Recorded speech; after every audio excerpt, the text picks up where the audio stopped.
Now this is football weather. It is week 9 of the campaign. Tonight we come to you from Ron Hopper Stadium as this evening Dublin Jerome takes on Worthington Kilbourne in the high school football game of the week. And good evening, everybody, and welcome to CSN. Randy Reinhardt alongside Jeff Logan. And Jeff, you look at it, a team that's 5-3 battling a team that's 6-2. In essence, you look at it, the playoffs start tonight for these teams, or maybe even 2 weeks ago. Well, I think they started a couple weeks ago for both of these football teams. They realized they both want to extend their seasons, Randy, and go into week number 11. If either of these two teams are going to get it done, they have to win tonight. Let's talk about the matchup tonight. Dublin Jerome, the Celtics, coached by Mark Hunley in year number 4, the only head coach they've ever had. School's only been around for 4 years. This is a team that's back on the rise again. Last year, they were 2-8. Now they're 5-3. You look at it, they're in the hunt right now. They're a D2 Region 7, 15th in computer points, but they pick up a lot with a win here tonight. And they would like to get even with the Wolves, as Kilbourne got the victory last year by a count of 24-17. One of the reasons they're so optimistic about this team is the play of the quarterback. And we saw this guy, Jeff, just a couple years ago, starting as a freshman. His name is Kevin Jackson. Well, a 3-year starter for this football team, and he's got a lot of experience being that 3-year starter. They run an archaic-looking offense at times, but they execute it better than anybody else could ever do it. That archaic offense is a double-tight, double-wing offense. 9 guys in a scrum before the ball's even snapped. Last week they got by Mount Vernon 42-0. Meanwhile, Worthington Kilbourne, they're now 6-2. Coached by Vince Trombetti in year number 2, but he's been here for all 17 years. This team also howling on Friday nights, 6-2 this year, 4-6 last season. They need to keep on winning. Currently in 6th place in D1 Region 3. The top 8 make the playoffs. The top 4 can host. This team is saying goodbye to their seniors in their final home game of the regular campaign. They also have a quarterback that is special, and his name is Aaron Kincaid. Well, Kincaid is important like any option quarterback is to the football team. They've got to execute perfectly, and in a night where it's going to be difficult to throw the ball unless you're going downwind, they're going to have to run the option perfectly, Randy. And Adam Kincaid's the guy that got to go out there, not make fumbles, and make good decisions on the pitches. And they got by Westerville South 27-20 in double overtime last week. Well, they play in the OCC Cardinal. Take a look. Pickerington Central, some say, is a lock to win it. I don't know, as we speak, they've got a tough game with Westerville South tonight, but there you see Kilbourne and Jerome in a logjam for 2nd place. Maybe they have a chance to win the title, but they know they have a chance to make the playoffs. But it all continues here tonight. In week number 9, it might as well be week number 11, as the Celtics take on the Wolves. It's high school football action here in one place on CSN. We are local sports now.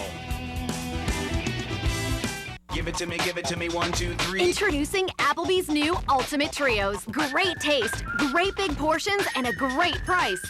Choose 3 from 7 delicious options to create your ultimate flavor fest. Like our famous boneless chicken wings and classic buffalo sauce. Our new 100% Angus beef mini bacon cheeseburgers. And the new Tuscan cheese spread with toasted ciabatta bread. Ultimate Trios, ultimate platter at an unbeatable price. Only at Applebee's. Give it to me, 1, 2, 3. Earn a degree of distinction from our respected university. No need to travel far. Become a Buckeye at The Ohio State University at Newark and start working toward your dream career. Choose from any of Ohio State's prestigious programs. Several programs can be completed at OSU Newark, including the Bachelor's in Business and the Master's in Education. Ohio State Newark is close and convenient with flexible classes to suit your schedule. Degrees of distinction. Call today or visit newark.osu.edu. What's up, everyone? Pete here, and welcome to Blue Hippo, where anyone can get a brand new, brand name computer regardless of their credit. Take a look at this. You can send emails, download music and video, even organize your finances. This is a fully loaded desktop computer. Let's take a call. Hello, caller? Yeah, hi. I have really bad credit, and I've been turned down before. Can you really help me get a computer? Do you have an active checking account and a home phone number? Yes, I do. Well, that's all you need. So whether you want a desktop or you prefer the convenience of a laptop, you can get either one regardless of your credit. And if you order now, we'll send you a free color printer and a free flat screen TV so you can watch your favorite shows and movies and print and email digital photos. So to be clear, when you order today, you can get your choice of a brand new desktop or laptop with tons of great software, plus a free color printer and a free LCD TV. And remember, there is no credit check and your approval is guaranteed. But you must call Blue Hippo now. CSN's high school football game of the week is brought to you by Ohio State University, Newark, by 7-Up, by the Central Ohio Technical College, and by the U.S. Army. Welcome back to Ron Harper Stadium as we get ready for this contest in week number 9. And Jerome won the toss and deferred. The Wolves will receive on your left. Time now to meet the rest of our broadcast team.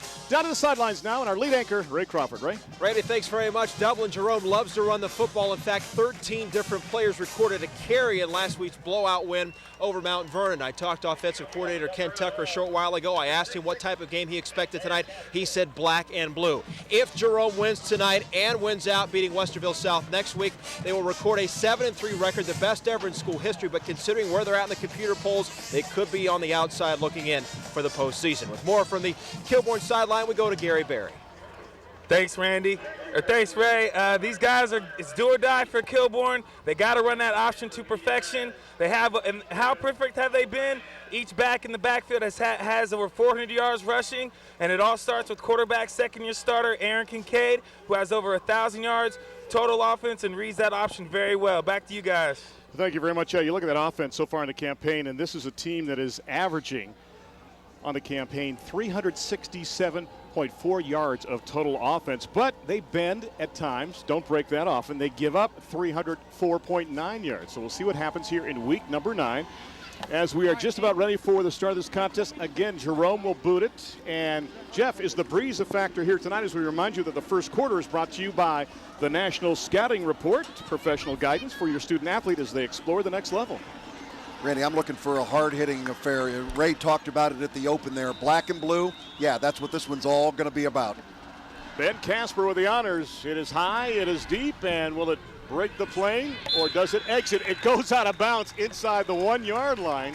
So we will toss the flag as we get ready for the start of this contest. I'll tell you what, it is really amazing when you think about the fact that you're in week 9 and it's the first time we've had true fall-like conditions as Aaron Kincaid comes out to lead the offense for the Wolves. Here's a guy that's a junior that has passed for just about 600 yards. A great athlete. He reads that option so well. And, Jeff, that's the other thing. They have done this option all the way through middle school, through the freshman program, through the JV program, something that was instituted back in the days of Jeff Gafford. So it is not anything new to these guys when they come to the varsity. Yeah, and I think having consistency, Randy, in any program is important. We see that with new coaches coming in and having to establish new offenses. At Kilbourne, 17 years Vince Trombetti is here, and this offense hasn't changed much in those years. Moore and Bartelang to the top on his first down play. The penalty will put it at the 35-yard line. Celtics showing blitz. And a nice gain right up the gut. A gain of 9 on the play. Super opening there to take it through the gap for big number 32, and that is Andrew Wilfong. He's got company in the backfield. Rooster, as he's called, with Gutierrez, Tate, Grimm, and Bartelang. Then up front, the big guys, Best, Booker, Eisenhart, Samples, and watch Trevor Putnam. Good size, 6'5", 268 on the senior. He is a D1 prospect. They need just 1 after picking up 9 on first down. Kincaid will keep it himself and pull his way forward for the first down. Hit made on the play by Tanner Sego. You take a look at that defense. Mike Aron runs a 4-4 set with Harless, Barr, Sego, and Mordecai up front. It's Adolph, Kovac, Castilla, and Rosenbaum are the backers, and they are good ones. And in the secondary, also outstanding with the corners of Burris and Hartman, and Burkhart is the free safety. And Hartman, by the way, so far in the campaign, he's got 6 interceptions. In fact, in the takeaway giveaway category, they are in the plus end of things, +7, and they have blocked 6 punts so far this season. 1st and 10 from the 47-yard line. They're going to keep it on the ground. A nice gap on the misdirection. They get it up to midfield. Is on the carry is Angelo Gutierrez. Boy, Gutierrez, just a little guy at 5'9", 162, Randy, but he packs some pop when he comes in there. Good contact by the Celts defense as they came up to shut him down. There's Gutierrez. Like his build, 5'9", 162, linebacker in the middle, Ricky Kovac. Man, I'll tell you what, you talk about bringing it. At 6'2", 230, Kovac is a guy that can really light you up. He is a big hitter, and another guy, Jeff, that's been around forever. We have an official's timeout on the field. The ball marked at the 49-yard line. And that's the thing, too, when you start a new program like Coach Hundley did along the far side. He said, we're going to go with some of the younger guys, see what we have, and it's really paid off. Jackson now a 3-year starter at quarterback, and Kovac, another guy, a 3-year starter at linebacker. Second down after picking up 4 on that first down play. And again, pressure and trying to get away and not finding anything is Rodney Tate. I'll tell you what, the guy that made that play was David Harless. He came through the defensive end, 6 solos and 8 assists. Didn't make the tackle, but Jeff, he gummed it up from the get-go. Yeah, you're right, Randy. Good defensive pressure here. He's able to elevate himself back into the backfield, and that forces the play to go deeper than designed. And then you can see a bunch of friendly Celts, friendly to their own side, coming in to be able to make the play. Good effort by the Celtic defense. That was Kovac, a Celtic, with the kill on the play. Third down, they lost a few. They need just about 9 as we're under 10 minutes left to go in this quarter. Kincaid looking downfield, gunning across the middle. The pass incomplete. What a defensive play by Ben Hartman to reach across and knock that away from Angelo Gutierrez. It looked like Gutierrez had the play, and Jeff, so many times when you go from behind, you're going to be called for putting your hand on the back. Well, they're in that robber coverage where they've got cover 2 deep, and the ball is thrown right down the middle of the field where there's an empty spot. And boy, what a nice play you saw from the end zone camera. Benjamin Hartman coming up to make the play. My goodness, good effort on both sides, but Randy, that good offense, good defense there, just not able to make the play. Kincaid averaging nearly 36 per punt so far in the campaign. You see he's gone over the half-century mark with that one kick at 52 yards. And one man back now for the Celtics inside the 20-yard line. Cody Burris is a guy to watch. He's got a kick and a punt return for a touchdown, but he won't have an opportunity this time as he sends that one into the end zone for a touchback, some 52 yards on that punt with 9:32 left to go in the quarter. But there's a guy you have to watch going off the field there in Cody Burris. A 70-yard punt return and a 93-yard kickoff return. That's a guy you want to kick away from. Well, you'd want to kick away from him. 52-yard kick in the stats, 32 yards net. Play will start at the 20-yard line. You'll take that anytime you can keep it away from Burris as Kevin Jackson comes onto the field now. As we said, we saw him as starter just a couple of years ago as a freshman. This guy's done a fabulous job combining for about 1,400 yards. Not a big physique when you look at it either at 5'9" and just over 150 pounds. This time they go with the 4 wideouts. But they're going to keep it on the ground as they spread out the defense at a big gap up the middle as Kovac, playing on both sides of the ball, has a nice gain across the 30-yard line. Will pick up a first down. Brad Richardson is the offensive coordinator. It's Bressman, Dyer, Foreman, Vogel, and Roskoski up front. Dyer will see time as well. Gasparo, Burris, Kovac, Hartman, and Carmona. Some good numbers, too, with Carmona as a wideout. 11 catches, 3 of those for touchdowns. A nice gain up across the 30 to the 31. It'll be first down and 10 from there for the Celtics. And again, this is a team, Jeff, that's kind of a schizophrenic. They can go with 4 wideouts, or they can go double wing, double tight. Jackson on a keep with the chance to have the late pitch as well, too, as they take along the far side. Jackson on the keeper that time, and good pursuit by the interior of that defense as you look at big number 92, who was hustling over there to help on the play. That was David McIlvain. As you look at that D, Vince Trombetti still handles that with Thompson, Loudermilk, McIlvain, or Day-Ray as they call him, and Raskin. And it's Bott, Sprague, and Zimmer. They're the linebackers. In the secondary, Snyder, Mack, Carnahan, and Cameron. All 4 of those guys played last year. 3 of them were starters. They picked up a couple. Let's call it second down and just about 8. 3 wide at the bottom, 1 at the top on this play. Jackson, the pop, and it's incomplete as Burris tries to come back to the ball. You know, Jeff, that's the thing. Mark Hundley loves smash mouth football, but he says, you know what, I can do that sometimes, but I also have the talent to spread it out, and that's what he's trying to do now. And that's right. They got to take the advantage of their athletes on their team, and this is a ball where it's very difficult for a right-hander to throw, and Kevin Jackson needs to do a better job of squaring his shoulders as he gets ready to throw that ball. You know, only at 5'9", 160 pounds, Randy, he's got a little trouble putting some oomph on the ball, even on some of those short passes, if his footwork and his fundamentals aren't exactly right. As he checks the plays out, Mark Hundley looks on. The head coach, Hartman, is widest to the bottom of that triad on this third down play. Rolling pocket for Jackson, guns, throws, it's complete.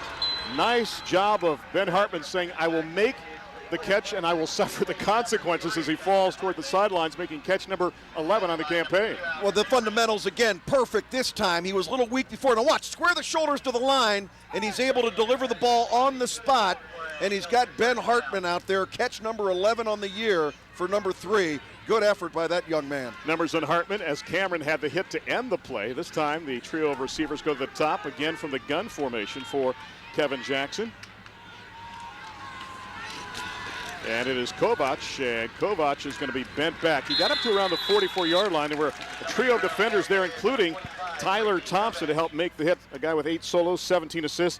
Against Dublin Scioto, big number 89 on your screen there, had a fumble recovery in the end zone for a touchdown to end that game and make it a 20-10 final.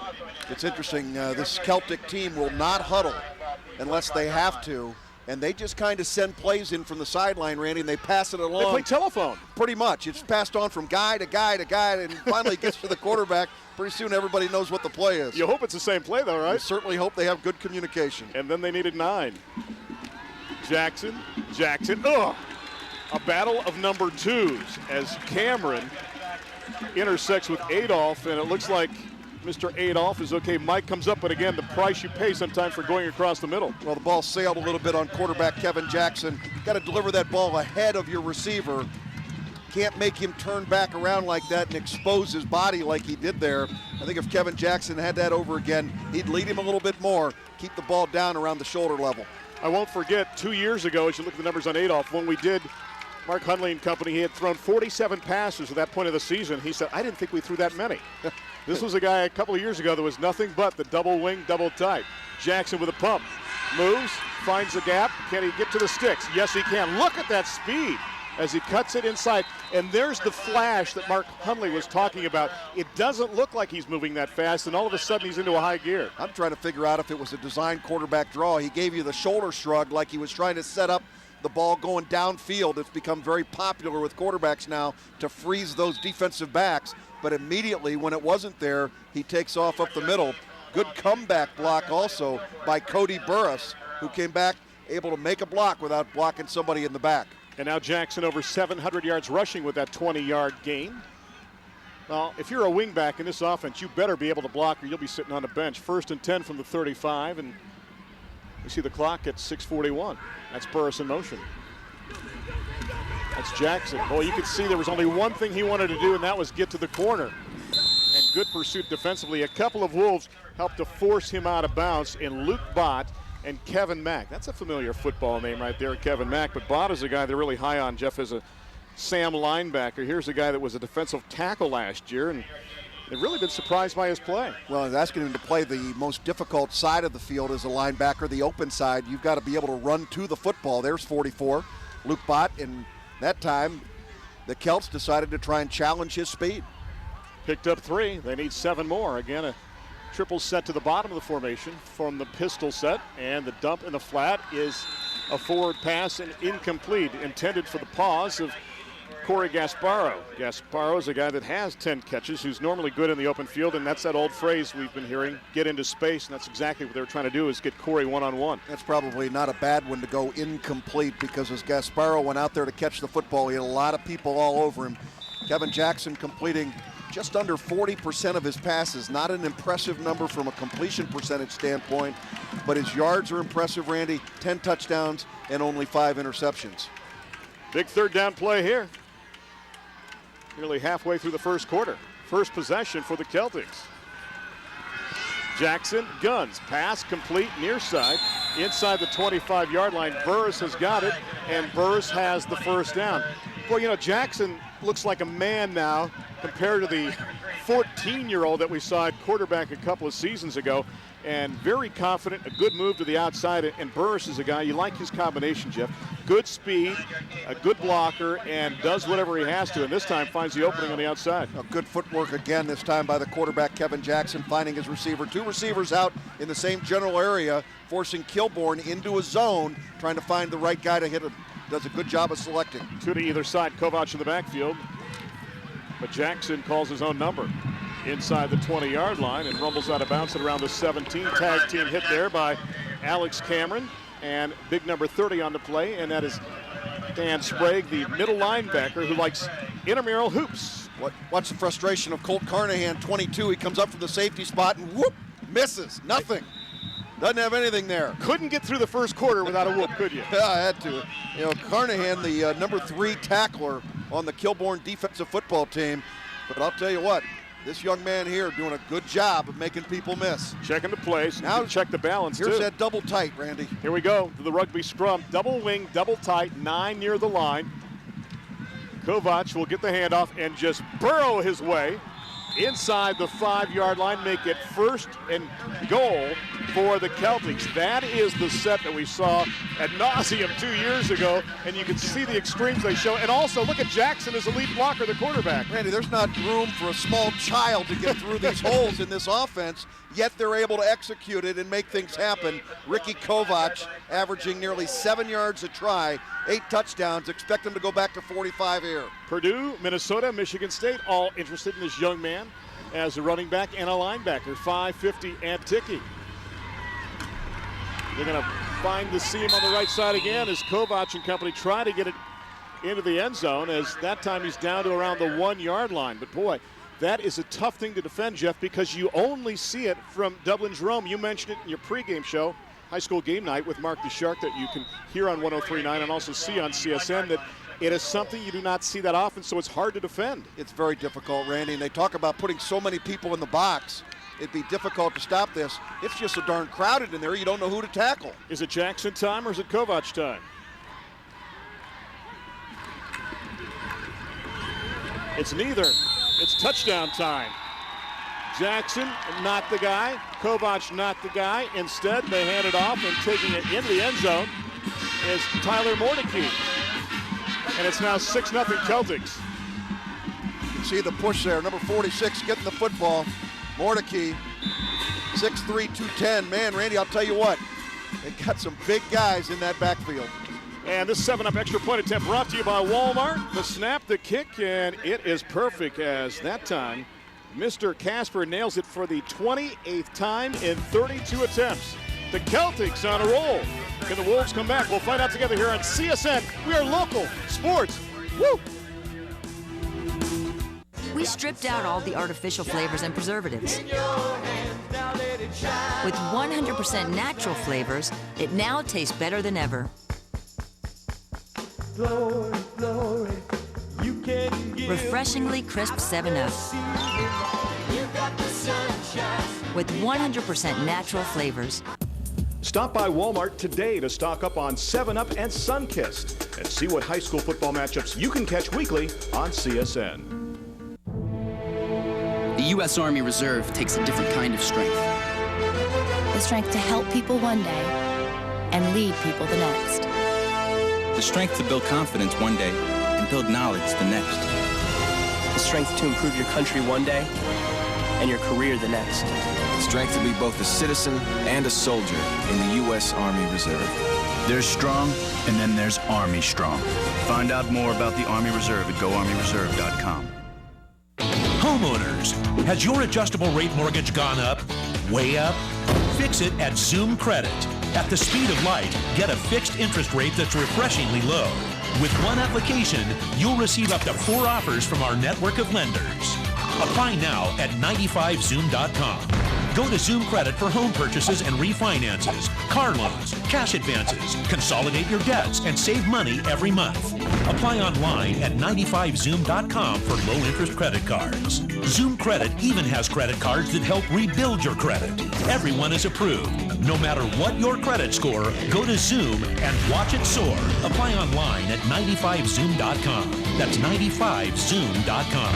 Your lower interest rates, new home, new car, extra cash are just seconds away.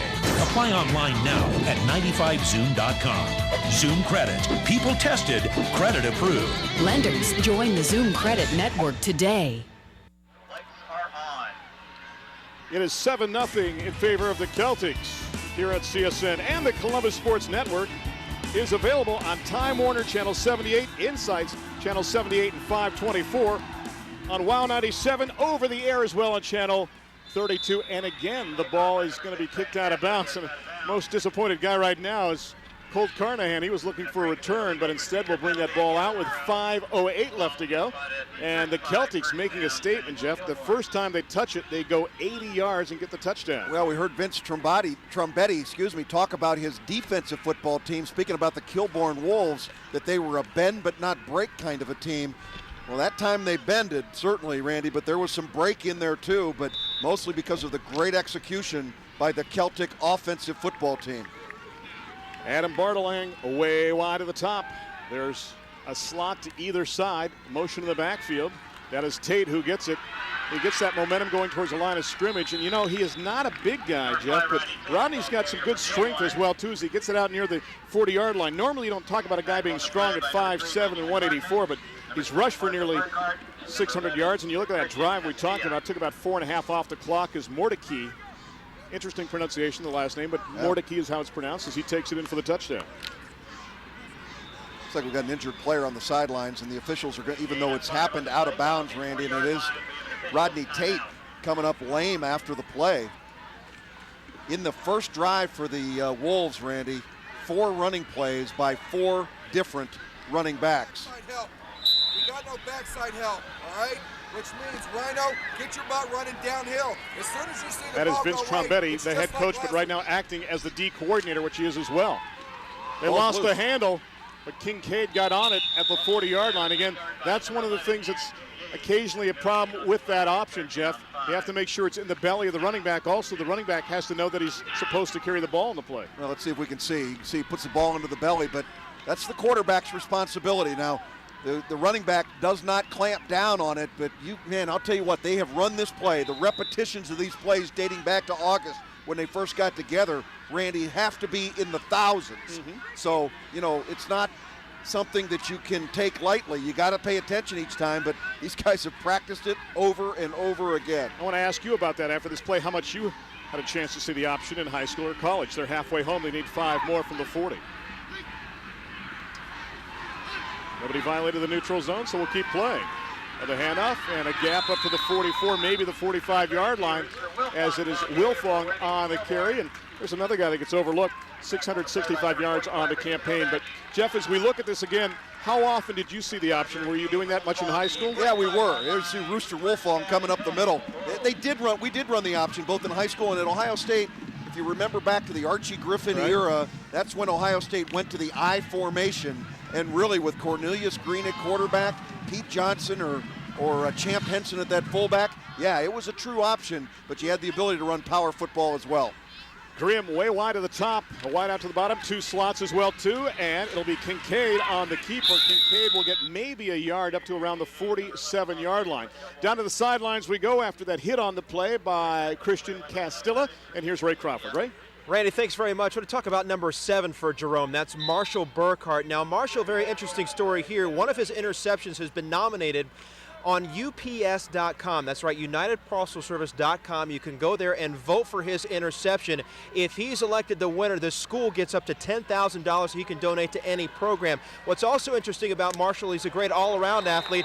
One of the coaches told me he's already committed verbally to play lacrosse at Johns Hopkins. Guys? Well, there's a lot of laxers out there, and I don't mean that in a negative way, as Kincaid on the keeper that time. Between that, Jeff, and rugby, you've got some fierce guys out there. And of course, Worthington and Westerville in particular are hotbeds for lacrosse and for rugby. Yeah, I'll tell you what, a very athletic sport and a lot of crossover now between the two. On the play, Mordecai comes up and just absolutely faces the quarterback, Aaron Kincaid, and Kincaid still trying to figure out, you know, which way we going here. He got a pretty good lick from the linebacker. They need 7. Got a man wide open in the flat. Pass complete inside the 40 down to the 39-yard line. As Drew Roper was open, made the catch, hit on the play by Marshall Burkhart, but that's going to be enough to move the sticks with 2:25 left to go in the quarter. Well, Kincaid, like the other quarterback, his numbers are under 50% in terms of completions, but this one looks like he throws the ball all the time. And this hit of the half is brought to you by T-Max Sports. Applied by Dr. Burkhart. I was wondering if he had his wits about him, but Aaron Kincaid came out and made a good play. On first down, they're going to keep it on the ground. To the right side it goes. It is Wilfong again on the carry. And that's the thing, when you think about it down through the years for Worthington Kilbourne, Jeff, the likes of Dew and Kavanda, and the number of running backs they've had, it has been phenomenal, and that's why they've had such success down through the years, because you can tailor the kind of back you need to this offense when you know you're going to keep it in the system, and they have for 17 years. Yeah, 2 familiar names, Dew and Kovanda, now both playing baseball for Ohio State University. Bob Todd's got a great football sense. Second down, they picked up 4 in the first play. Look at the hit. I'm telling you, solid contact. Burkhart, the question I have is, what is Burkhart and company doing so close to the line of scrimmage? We've got a player slowing it up right now for Worthington Kilbourne. That is number 68, Tim Booker. Take a look and take a listen to this. You got to look at Chris Barr right there. He's just a sophomore, number 51. Third down 6, officials timeout. A good fill by Ricky Kovac, number 1 tackler on the football team. And he came up and laid the wood. There's the defensive tackle Chris Barr was talking about, 6 foot 230. Now, as a sophomore, Randy, 6 foot 230. I don't know if he's going to grow any more, get any taller than what he is. But with that kind of a frame, this is a guy that's destined. He's just a sophomore. You watch next year, they'll move that guy over to that nose guard position, because when you have that kind of an anchor in the middle, and he's going to get a little wider, he's not going to get a little more taller, muscle too, and he's going to get stronger and more aggressive as he gets in there. I think he's got a great future. There's the block watch. Kilbourne football rules. Right now down by a touchdown. We'll see if they can bounce back with 1:10 left to go in quarter number 1. 2 wide at the top. A slot to the bottom for Kincaid and company. Aaron wants to throw. He does throw. He's got a man open, and it's caught for the touchdown. Extension by Roper for the score. They rule it a touchdown. Jeff, you're waving your hands. You thought he didn't catch it, huh? I think he bobbled the football. I don't think he comes up with the catch. We'll get a good look at it. Wide open, and a great throw by Aaron Kincaid. Good play action. Now let's get a good look and see if this ball is actually caught. He's got control there. He comes down on the ground. I think the ball comes loose. It's incomplete. I think he had the ball, and then he lost it after he came down. Yeah, the ball came loose. It should be incomplete. No touchdown should be there. 36 yards on that touchdown play. This 7-up extra point is brought to you by Walmart. Jeff says no. I say yes. It's a stalemate. There's the kick. It is up. And it is good by Chris Raykop, and we are tied at 7 apiece with 52 ticks left. And you know what, Jeff? It doesn't matter what you think. We'll look at it again.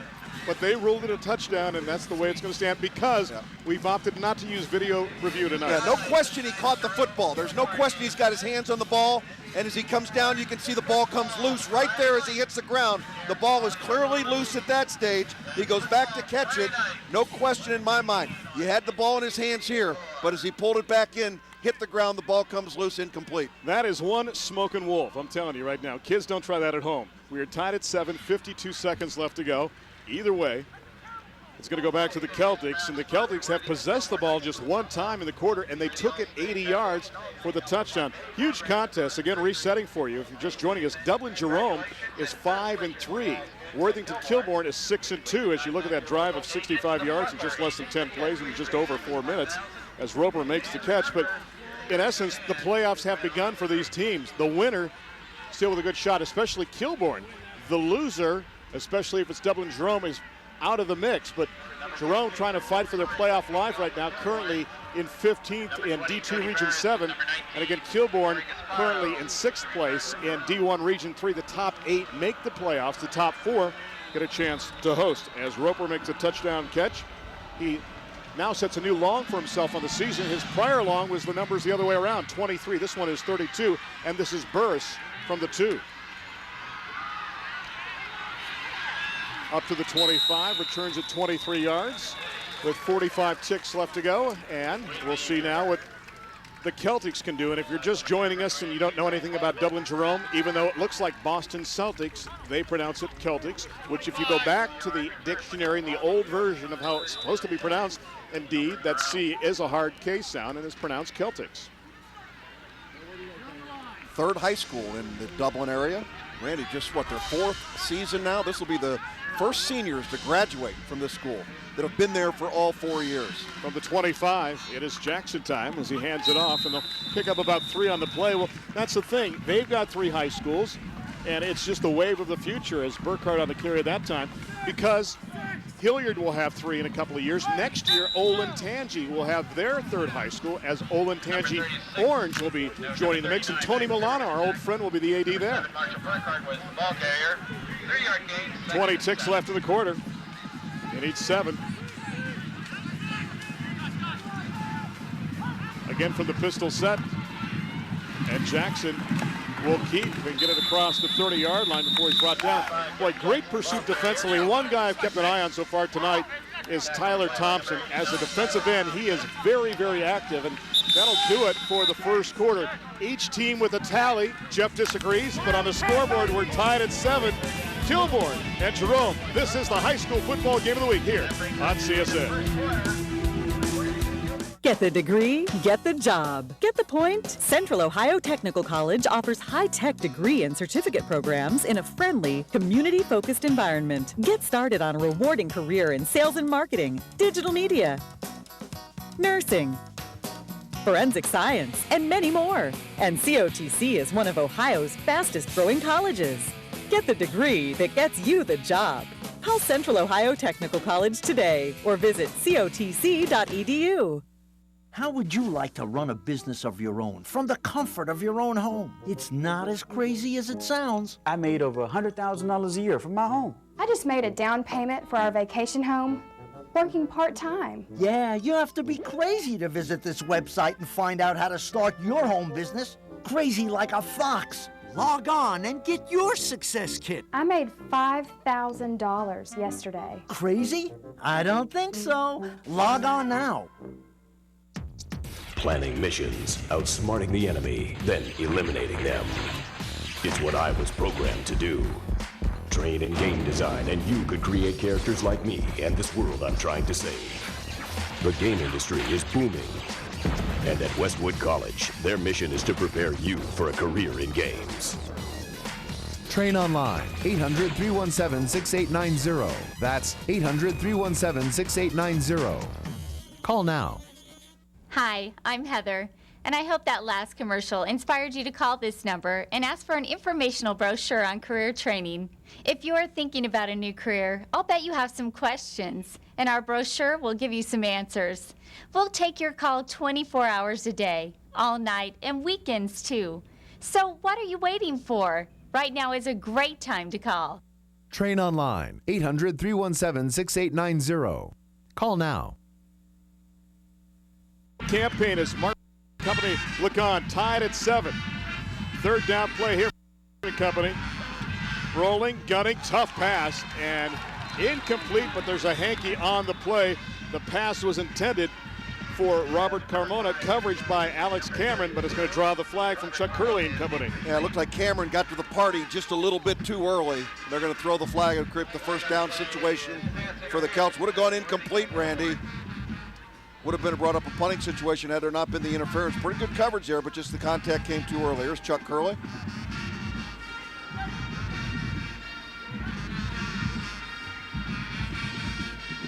Defensive pass interference. That's an automatic first down. You know, the irony is we saw Chuck 2 weeks ago at the Sales-Waterson game. That was a madhouse, and he's got that same very calm demeanor. He is the man in control, and you can tell. Look at the total yards in the first half. Bottom line, difference is 8. On the scoreboard, the difference is 0. We're tied at 7 apiece on this first down play from the 46 after the assessment. Burkhardt up to the 48-yard line. Nearly got part of his face mask on the play. Picks up a couple before he's brought down on the play. And good job defensively by the interior. Robert Raskin helping to make the hit on the play. As Raskin is a guy with some good size. And when you take a look at it, good experience too. Raskin, 4 solos, 8 assists, 6'3" and 224. There's some good size along that defensive front. You know, when you look at the running backs that go in this Celtic offensive scheme, Randy, they're all big kids. I mean, they're tall kids, 6'1", 6'2", 6'3". The challenge for those guys at that size is how do you get your pads low as you go into that line? If they go in standing up tall, they're easy to tackle. 2 down, 8 to go. Jackson looks like he's buying time. Oh, a spin move at the 47-yard line. Jeff, any time a play like that takes that long to develop, you know normally only bad things are going to happen. Well, defensive goals when you're running against the option is you want penetration, you want to force it deep, and then also you want to spread the field, make him go side to side, and then eventually you're going to see a bunch of blue jerseys show up in pursuit, and that's exactly what happened there. Good effort by the entire defensive football team, and there you see Colt Carnahan coming up to make the play. Carnahan came in there to force that further outside. It was Sprague who got the final hit on the play. 3rd down with 10.5 left to go, and still need 8 yards for the first down. Jackson's got 2 to either side. Plenty of time this time. Now runs out of time. Can he run out of real estate? He does not. He gets the first down. Again, you look at his frame. He doesn't look like he'd be that strong, but he's not afraid to mix it up inside, and that time able to turn the corner and get the first down and move the sticks with 10-16 left to go in quarter number 2. Well, he's got the innate ability to feel the pressure. Watch here. He can see it coming from his right-hand side, but he's able to bail out quickly enough. And Dan Sprague, the middle linebacker, unable to come up with the play. And my goodness, this kid's got, the 3 years of experience, Randy, has a lot to do with that. But I'm going to tell you what, there's some God-given ability for that young man there to be able to sense pressure when he needs to bail out of the pocket and get the heck out of Dodge. You know what's interesting? 7 carries already tonight for quarterback Kevin Jackson. Now, some of those have been forced carries because of rushes out of the backfield, but he's only been averaging about 5 or 6 carries a game, and he's already got 7 tonight. Hey, Buckeye fans, tune in each and every Wednesday at 10 p.m. for Buckeye Football Express. Join Ray Crawford, Deion Miller, and Gary Berry for weekly highlights, analysis, and interviews as CSN takes you inside the 2007 season. Buckeye Football Express, Wednesdays on CSN. It is local sports. Now. Thank you very much. I didn't know if we get a now or a whoop. You'll get the woo when you need it. You don't get those for free. I don't want to know any more of the criteria to determine when I get a woo. Winnie the Woo, 1st and 10. Knotted at 7. Kovac went up to the line. That was interesting. Got some information from one of the linemen and then came back into the backfield behind Jackson on his first down play. He'll take the pitch. Can he take the corner?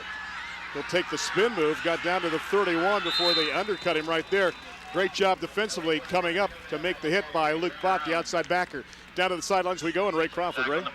Ricky Kovac, a very talented running back, and he's getting a lot of interest, as you might imagine, from Division I schools. Michigan State, Minnesota, Purdue also interested. Kent State watched him last week, went for 193 yards and 3 touchdowns in that big win over Mount Vernon. And also, I was told earlier today, Akron, an Akron assistant, visited him in school just today, guys. I'll tell you what, Jeff, it'd be convenient for Michigan State to be here on a night like this since they play the Buckeyes this weekend. 2nd down. Action Jackson looking, gunning, the pass through the short hop. It looked like it did. I'm calling that one incomplete. I'm 2 for 2 with the officials right now. You're 1 for 2. Okay? Oh, well, assuming you're right on the first one. I didn't say that. I said in agreement with the officials. Well, that doesn't surprise me. Every time we see these officials, you're going up to them and running for mayor. You're trying to become their best friend from all time. Oh, you try to raise them right, moms and dads, and this is the way they turn out. That was a good call that time. Is Again, this 4-down territory here? Well, I think so, absolutely. Kevin Jackson that time, there's a couple of moments where on 2 throws tonight where his mechanics just are not as good as he would want them to be, and that's why the ball might be arriving late or the ball might be arriving low. That's 6-1 base. Let's see if they send anybody here on this 3rd down as the defense tries to hold. Jackson, yep, they're coming. Screen back the other way to Kovac. They felt that pursuit. Kovac has the first down. Jeff, the 6-1, they were coming on the play, and a great throwback that time, and Kovac has a gain of about 9 to move the sticks. Well, great call by Mark Hundley and his staff there. You know you're going to get a blitz, and you can see the middle linebacker, Dan Sprague, coming, so you go with a backside screen to your back out of the backfield, the big guy, Ricky Kovac. My goodness.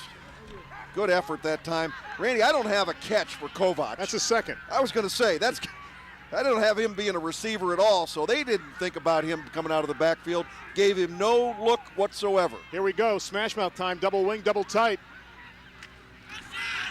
Buckle it tight. Burkhardt inside the 15-yard line down to the 14. Well, it worked last time. Why not try it again? Remember, Jeff, when they got to around the 20, they smashed it inside again. That is what they were running a couple years ago exclusively, but now they have both extremes, double wing, double tight, and 4 wideouts as well. Yeah, I'll tell you what, the quarterback becomes a blocker too. Quarterbacks generally are guys that are going to get all the good stuff that goes on, pretty girls in school and all that. Well, not in this offense. Man, you're going to pitch the ball and you're going to get in there and block like a lineman. Kovac will take it inside the 10-yard line. Hit made on the play as he tries to hurdle somebody by Matt Zimmer. So Zimmer, the weak side linebacker, the Will, a 2-year starter, very smart, makes their checks. Zimmer's a guy, an interesting story when you look at number 39. Jeff, there's a guy that actually dropped 15 pounds from last year, has more speed, and now can play on the outside.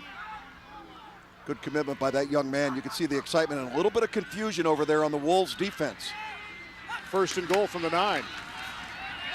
Kovac spins, churns, and gets it down to the 4-yard line before Luke Bott is there to make the hit on the play. I'll tell you what, they're doing it again. Yep. They did it last time on the other end. They're just putting it together with that tight set. And folks, again, it's like rugby. It's a scrum. You have 9 guys circled together. You don't know if the wing back's going to get it or the lone running back. But either way, everything is so condensed. Defensively, it's hard to know who to go after and just to see body parts. Second and goal from the 4. Jackson with a conversation now with Mordecai. It's Burkhart going to take it wide. He's got the angle, and he's got the touchdown. Marshall Burkhart will take it in for the tally, and now it's 13-7. How about the adjustment Kevin Jackson, the quarterback, makes to move his fullback over to the left side because he saw less defensive players over there. He says, we need one more blocker. We're going to make this go, and just let Burkhart run for the cone. Good job by Kevin Jackson. And this 7-up extra point brought to you by our good friends at Walmart. Casper, our friendly kicker, back out there. Snap, the approach, plenty of leg, but hooked it. So it's 13-7 where we stay with 7:24 left to go, but Burkhart gives him the lead with that touchdown. Burkhart only 11 carries coming into this contest, but he's been effective. And the Celtics with a 6-point lead here on CSN. At Notre Dame College, we are not only changing the world one student at a time, we are changing lives. Whether it's nursing or education graduates positively impacting people every day, or our nationally ranked athletic teams, or Falcon Corps student volunteers providing food and shelter for the homeless, or a Fulbright faculty fellow teaching finance in Ukraine, Notre Dame College changes lives! So you can change the world. Visit Notre Dame at NotreDameCollege.edu or call for your personal visit. Everywhere you look, the commitment is clear. From our exceptional researchers, doctors, and nurses, to our entire team of experts working to take heart care to a whole new level. From vascular surgery and heart transplants to the very latest treatments for heart failure patients. At OSU Medical Center's Richard M. Ross Heart Hospital, everything we do revolves around one thing: caring for your heart. The price of gold has changed. Now you can get extra cash. Recycle old gold scraps, gathering dust. Call the number on your screen for quick cash.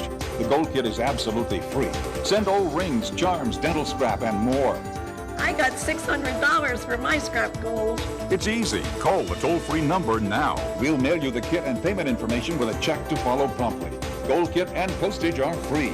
Your satisfaction guaranteed. Call the number on your screen now or visit goldkit.com. How would you like to run a business of your own from the comfort of your own home? It's not as crazy as it sounds. I made over $100,000 a year from my home. I just made a down payment for our vacation home, working part-time. Yeah, you have to be crazy to visit this website and find out how to start your home business. Crazy like a fox. Log on and get your success kit. I made $5,000 yesterday. Crazy? I don't think so. Log on now. Now 13-7 the count here in this contest as Burkhart takes it in for the touchdown. And if you're Worthington Kilbourne, you need to answer right now. And take a look at this, Jeff, one more time. And you said the numbers were to the left, and that's where Burkhart goes. Yeah, and you didn't see it there in the replay, but the fullback was moved from the right side of the backfield over to the left side, which gave him the ability to get out there quicker to be the lead blocker. Casper with the boot, and it's going to find the seam and get into the end zone as it gets by Angelo Gutierrez. All right, watch here. Look here. He's signaling. Come on, let's go. Today. Come on. Let's get over here. Mordecai who moves over. It's like he's whispering to him, but it's going to be pretty hard to move Mordecai without people finding him. You know, and moving over. That should have been a key to the Kilbourne Wolves that we're going in that direction. Communication. I'm sorry, what did you say? Communication, extraordinarily important, Randy. I hear it at home. I hear it at the office. I hear it when I get here to do radio. When I get here to do TV. Never sunk in, has it? It never stops. First and 10 from the 20 as they keep it on the ground. And, boy, there is nothing there as weaving twice in the backfield as Gutierrez. And, Jeff, anytime you have to do that left and right before you get to the line of scrimmage, you know you're probably in trouble. Boy, there's a lot of attention given to the Celtic offense because of its weirdness, all right? But they don't get enough attention for the way they play great defense. This is a football team, Randy, that is yet to give up a touchdown in the second quarter all season long. They have not given up a score other than one field goal. Total plays plus 11. Kincaid on the keeper. This time hurdles to the 25. He gets smashed down by Burkhart, playing on both sides at the 26-yard line. Yep. Only a three-pointer. It's all Dublin Jerome has given up in the second quarter all season. You look at Kilbourne, they've had a strong second quarter offensively. They have scored 79. They have yielded just 37 points. Right now, they'd like to get 3 yards and keep this drive alive with 6:27 and ticking. First half, you can see that Dublin Jerome up by 6. Somewhat pensive sideline for the Celtics along the far side.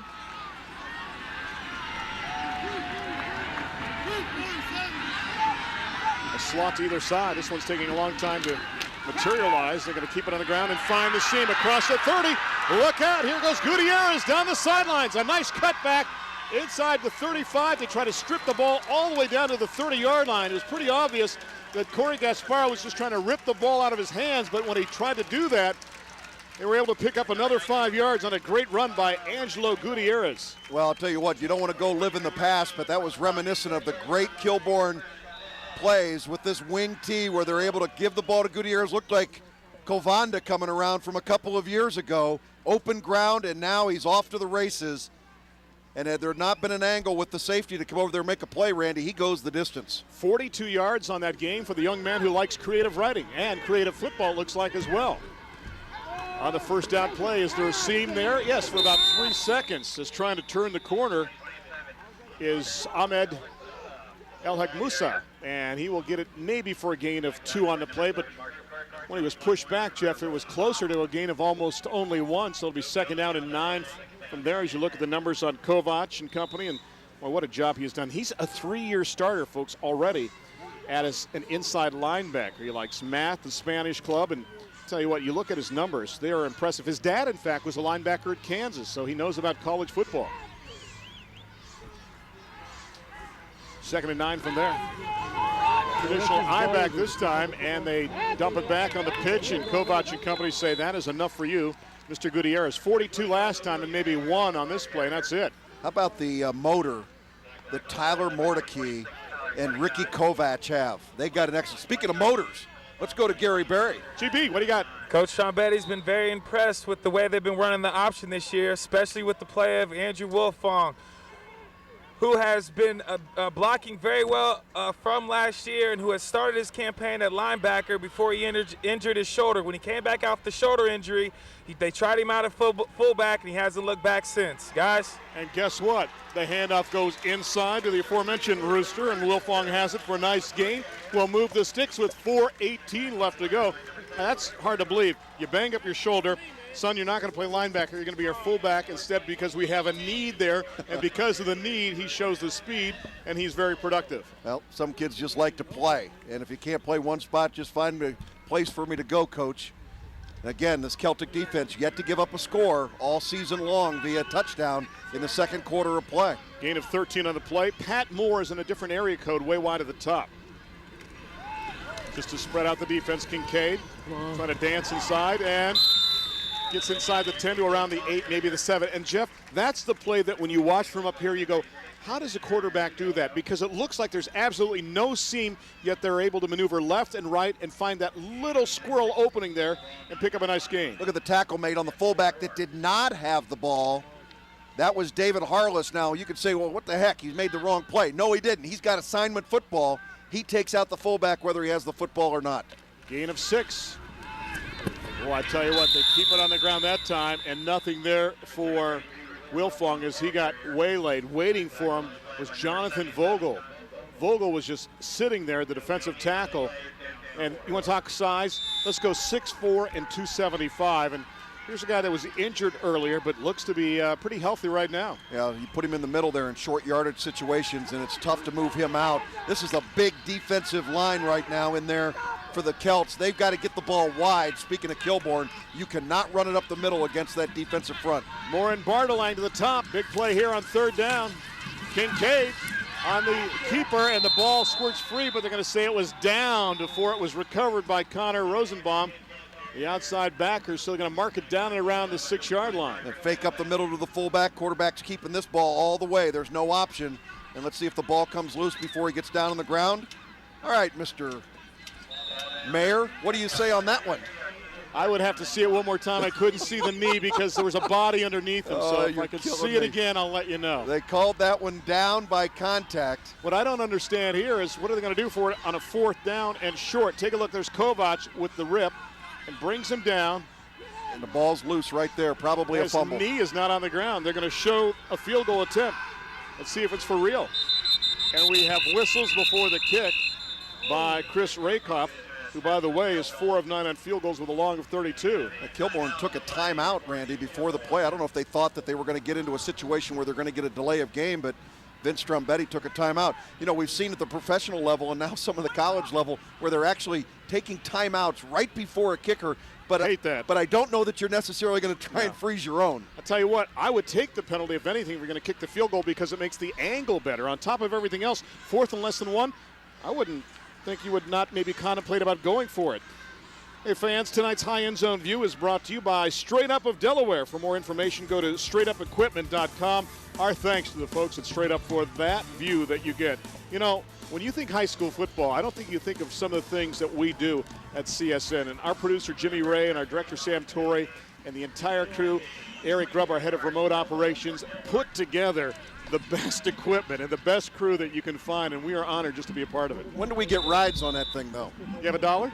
I thought that was a part of the deal. We got a ride. So again, a field goal attempt for Ray Kopp. 23 yards. Little shift there to see if it would get them to move. It does not. Plenty of leg. The kick is up, and it is good. Put 3 on the board, 13-10 with 1:57 left to go. I'm surprised they didn't try to go for it there. Well, I'm a little bit surprised too, but again, that stellar defensive front from Jerome kind of forced them to look at the fact that let's get our 3 points and get out of Dodge. I think that Vince Strombetti feels that this is the kind of game it could go back and forth, and maybe, Randy, the team that has the ball last, not that it's going to be a high-scoring affair, but the team that has the ball last might end up being the team that wins this game. A couple of young head coaches, both just 46 years of age. A few years ago, that would have been ancient in Jeff's eyes and my eyes, but now they are just kids. And Vince is a great story. He has been here all 17 years, 15 years in essence, handling the defense, and now the last couple of years, he is the head coach as you look along the near side, and there's Coach Hundley along the far side. 4 years for Mark at Dublin Jerome, but prior to that, my goodness, 2 years as an assistant at Scioto, 6 years at Reynoldsburg, and 5 years as the head coach at Hamilton Township. And I can't remember, who's coaching at Hamilton Township now? Oh, just a guy that's learning the game, isn't it? Bob Jacoby, another 50-year-old who's down there. You know, Mark Hundley, every team that he coached on, Randy, he took them to the playoffs at least 1 year, as every team that he was a member of that coaching staff. So very successful.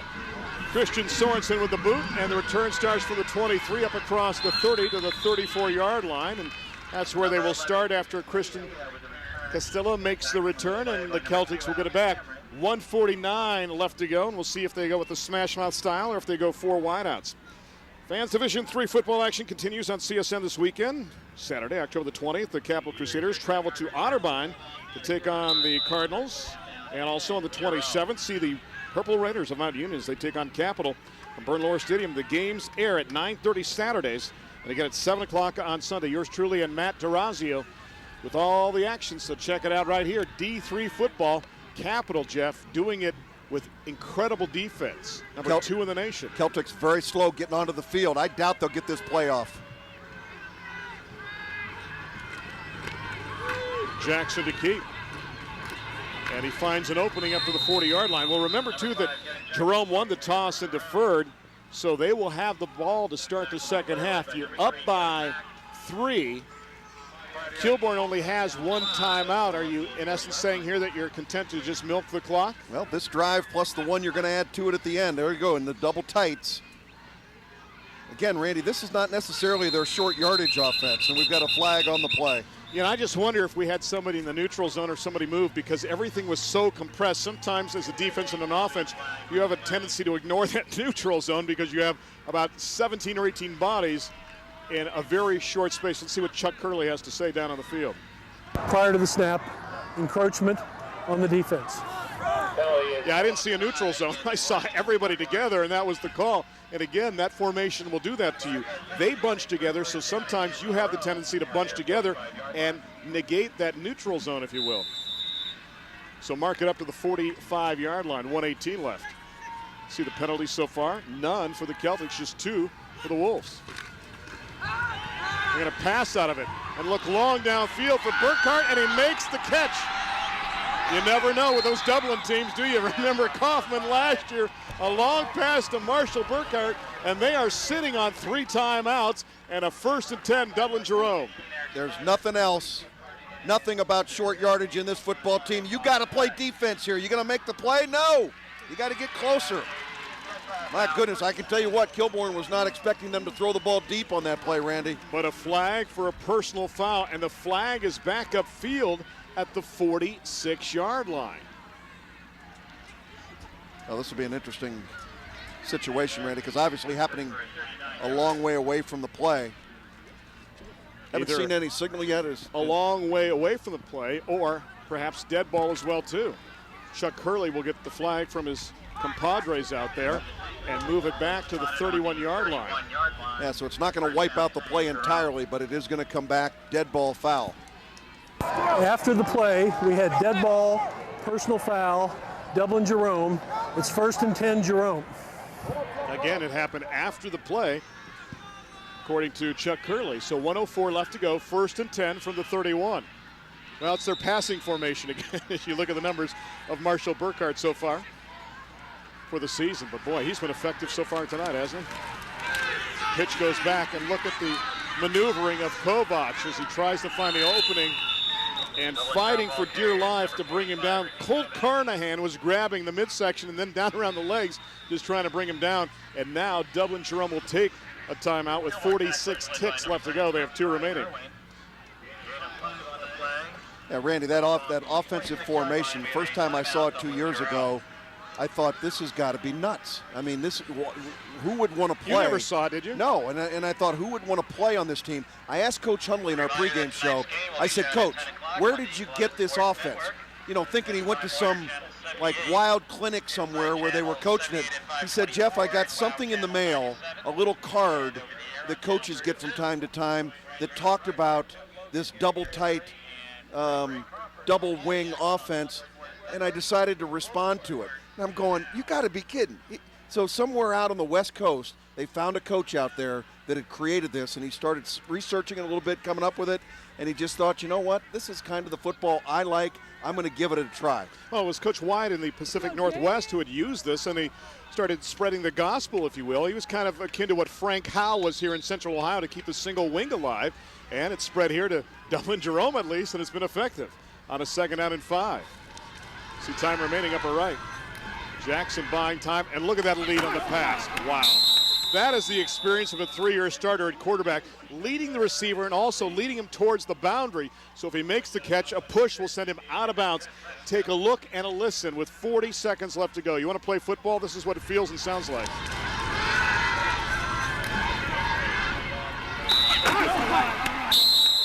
Got the attention of the people over there on the sidelines, too. They're over there just kind of talking and having a good old time, thinking what kind of hot dog they're going to get at halftime, and all of a sudden you got a play right in front of you. 1st and goal from inside the 9. Burkhart. Wow. Did he get to the line of scrimmage in a hurry or what? Nobody saw him with the football. I watched him come around, and I don't think the defense ever saw him take it around the corner, and he takes it in for the touchdown. Boy, I tell you what, he has been so effective on both sides of the football. There's a guy who's also got a motor that never stops. And now it is 19-10. Do you contemplate going for 2 here? You may take the timeout and think about it here if you're Dublin Jerome. Yeah, not a bad idea to have a conversation with the coaching staff to decide what you want to do after the missed extra point. You know, Randy, just a moment ago, you and I were talking about with 1:45 to go here in the 2nd quarter, is this going to be the kind of play where you'll just be ball control, kill the clock, go in because you know you're getting the ball in the second half? I'll tell you what, Coach Hundley, he's a nut job over there. I mean, he's not talking about anything about killing the clock. I love this guy, man. He's getting out there. He's saying, we're going to go. We're going to make something happen. They go into that tiny little formation, and what do? They beat you by throwing the football. They beat you by running the football. My goodness. So if you like somebody, you call them a nut job. What do you call your wife at home? Well, I'll tell you what. Mrs. Nut Job or This what? guy, he responds to something in the mail. I was kidding him before. I said, did you buy the playbook on, like, eBay or something? And he gets a kick out of it because nobody else is doing it. Nobody knows what to do. And Vince Trombetti is a defensive guy, Randy, has probably, until Hundley got to town, never seen anything like it. The 7-Up Extra Point is brought to you by Walmart. Interesting, Burkhardt had 11 carries coming into this contest. He's got 5 here tonight. High snap, put down nicely. The kick is up. The kick is good. I tell you, the guy that gets an assist there is Joe Horine, who is the holder. A high snap, and that job so many times overlooked. And right now, the Celtics have doubled the Wolves at 20-10.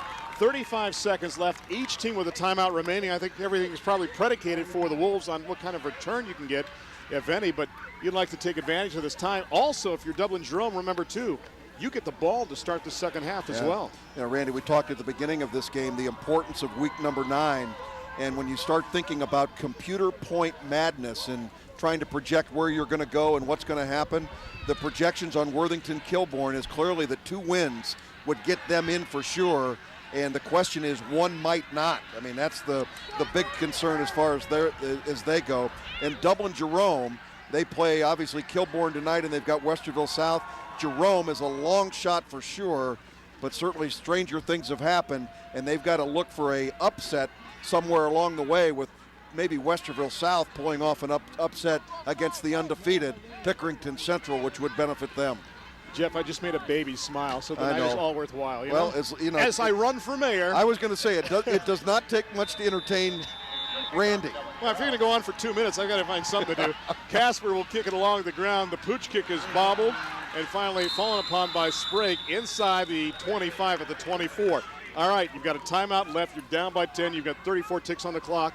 Do you try to do something right now if you're Vince Trombetti? I don't think they're going to do anything fancy at this point. They just want to make sure that they get out of here only trailing by 10 points here in this football game. I'd be very surprised if you see the quarterback throwing the ball downfield. See what happens.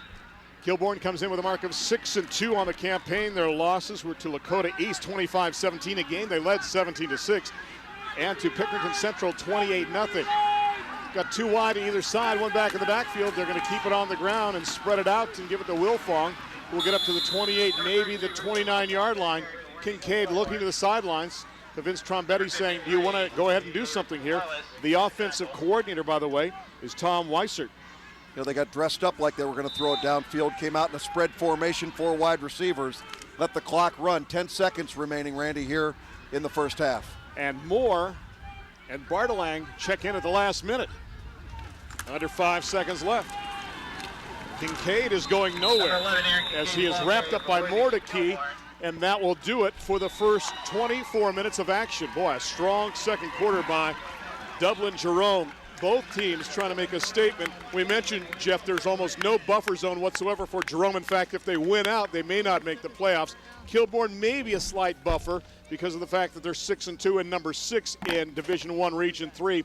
But we'll see what happens. Jerome is making a statement that indeed the playoffs have already begun. They're trying to stay alive right now here in week number 9. Very impressive in the first half, up by 10. Well, clearly Kilbourne, historically a more experienced program, but every time I see Dublin Jerome, Randy, I've been impressed with their plays. Let's go down to Gary Berry with Vince Trombetti. Gary, take it away. Here with Coach Trombetti. Coach, you ran the option pretty well this half. You got a couple pass plays. You had a little trouble on defense with their double tights. What do you plan to do for the halftime? I think what we're going to have to do is we're going to have to shore up our front. They're controlling us in the trenches right now, and so we're going to have to make some adjustments with our linemen up front. All right, Coach. Good luck second half. Thank you. 20-10, the tally here at the break with Kilbourne down to Jerome by 10. We'll take a break. When we come back, we'll have the halftime show in its entirety. This is the high school football game of the week on CSN. We are local sports now. We stripped out all the artificial flavors and preservatives. With 100% natural flavors, it now tastes better than ever. Glory, glory, you can Refreshingly crisp 7-Up. With 100% natural flavors. Stop by Walmart today to stock up on 7-Up and Sunkist and see what high school football matchups you can catch weekly on CSN. We must stop inflation. Senator, how is that achievable? More than just fries. I can choose whatever celebrity's nose I want, but I have to have fries with my combo. What about a baked potato? Chili, a side salad, more than just fries. This is America, people. He's making more sense than the governor. At Wendy's, you can have more than just fries with your combo, like a side salad, baked potato, or even chili at no extra cost. That's right. To own a brand new computer and improve your credit at the same time? If you have less than perfect credit, bad credit, or no credit at all, and want to improve your credit, Guaranteed Consumer Funding can assist you in obtaining the high-quality computer you want and need, while at the same time help you build or rebuild your credit. Here's how it works. Bad credit, no problem. There's no credit check, so you will not be turned down. If you have a checking or savings account and can afford weekly payments of just $29.99, then you are already approved for a brand new Dell, HP, or other name brand computer. Guaranteed. So give us a call now to have your brand new computer shipped right to you, and we'll add over $700 in premiums and upgrades and an MP3 player for free. And with select models, we'll throw in a free printer. Give us a call today to get the computer of your dreams, and we'll help you get back on track to improving your credit. Guaranteed Consumer Funding, your credit solution for quality electronics.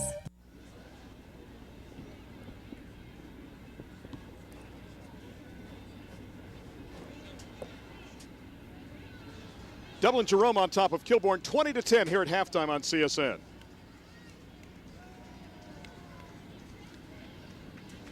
This is the Dublin Jerome High School Marching Band, the Celtics Marching Band under Bob Gibson in his 4th year. He was at Coffin for 4 years. Prior to that, 157 on the field. This is their halftime show entitled Planetary Motion. We begin with Mars, the Bringer of War.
Next up is Venus, the Bringer of Peace. It features Teresa Alsbach on mellophone.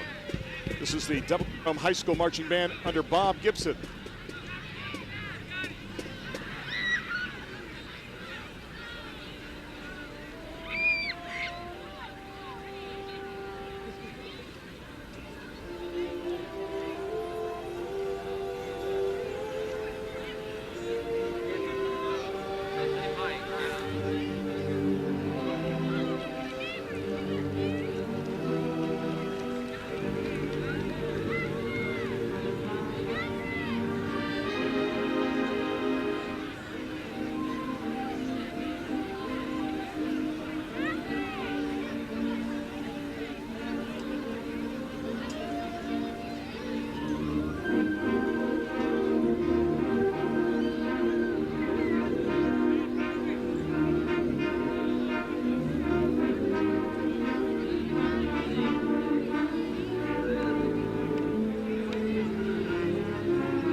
Next up is Mercury, Winged Messenger, featuring the percussion and some visuals from the band. The assistant band directors, by the way, are Micah Abrams, Matt Zolke, Melanie Richards, Ryan Malines, and Angela Mast.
field commanders for the Dublin Jerome High School Marching Band, Justin Bowers, Laura Kent, and Katie Davis.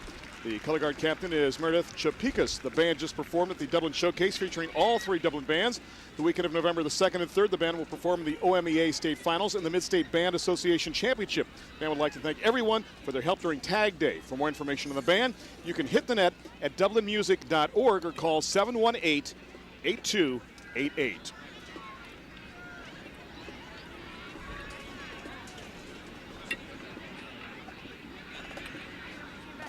Folks, the Lady Celtics tennis team has been enjoying a very successful season. Our Katie Witham has that story.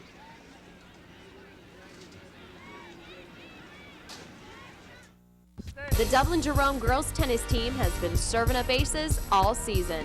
A fairly young team, actually, but they've all played great this season and really rose to the challenge as far as playing matches and being able to handle the pressure. We all get along really well. We're pretty lucky to have a team that everyone gets along really well. We enjoy hanging out with each other outside of practice and the matches, and we really support each other a lot.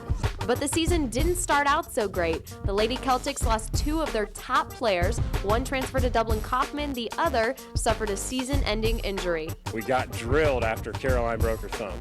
2 matches, Cleveland and Cincinnati teams, killed us. Came back the next Monday and we said, you know what, we got to take ownership. It is what it is. She broke her thumb and they beat the #1 team in Division II in the state. They kind of put me in her place, so kind of was a lot to live up to. It was pretty hard to lose Caroline. I mean, she was one of our top singles players, but we all stepped up pretty well, I think, and I mean, to beat UA without Caroline was a big accomplishment. The Celtics have responded well, going 14-3, and for the first time in school history, the girls tennis team is headed to the state finals.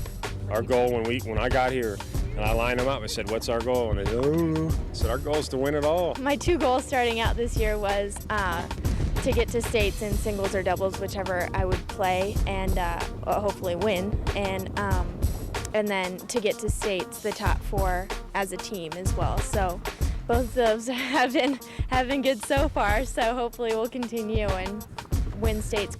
The ball continues to bounce the Celtics' way as they try to reach their final goal, their first state title. The joy of seeing them win and doing something they don't think they can do.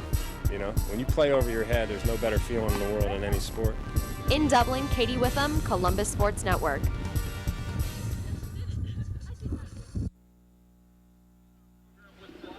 And fans, as of game time on Friday night, they won both matches at 1-1. So congratulations to the Lady Celtics tennis team, a double squad doing so well in 2007.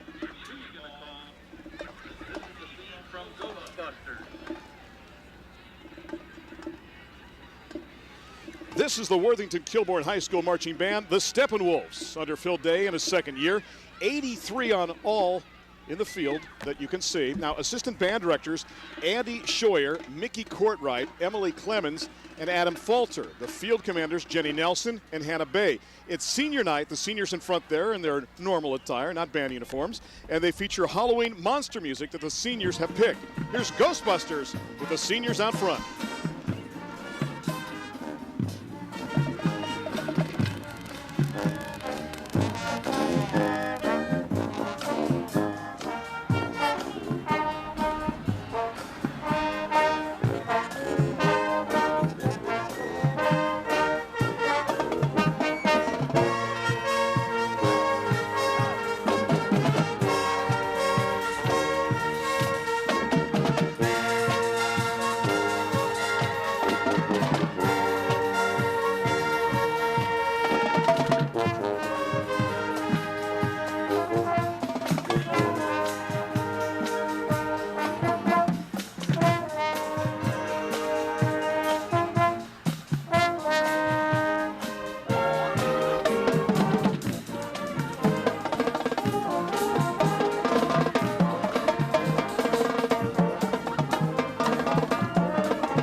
Next up is Frankenstein, the Edgar Winter tune. Again, the seniors picked all the music. This is the Worthington-Kilbourne High School marching band known as the Steppenwolves. The band ending their raffle and tonight giving away a 1999 Porsche Boxster here at halftime. The band is going to perform at a contest at Mason High School on the 27th. Here's Frankenstein.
Coming up next is Thriller, featuring a dance by the seniors. Now, we should mention, too, the Wind Ensemble has been invited to perform at Carnegie Hall in March. And if you'd like more information on the band, you can hit the net at kilbournebands.org or call 883-2615. Again, here's the Steppenwolves.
(20-10), Dublin Jerome up here at halftime over Worthington-Kilbourne. Week number 9 of the high school football game of the week.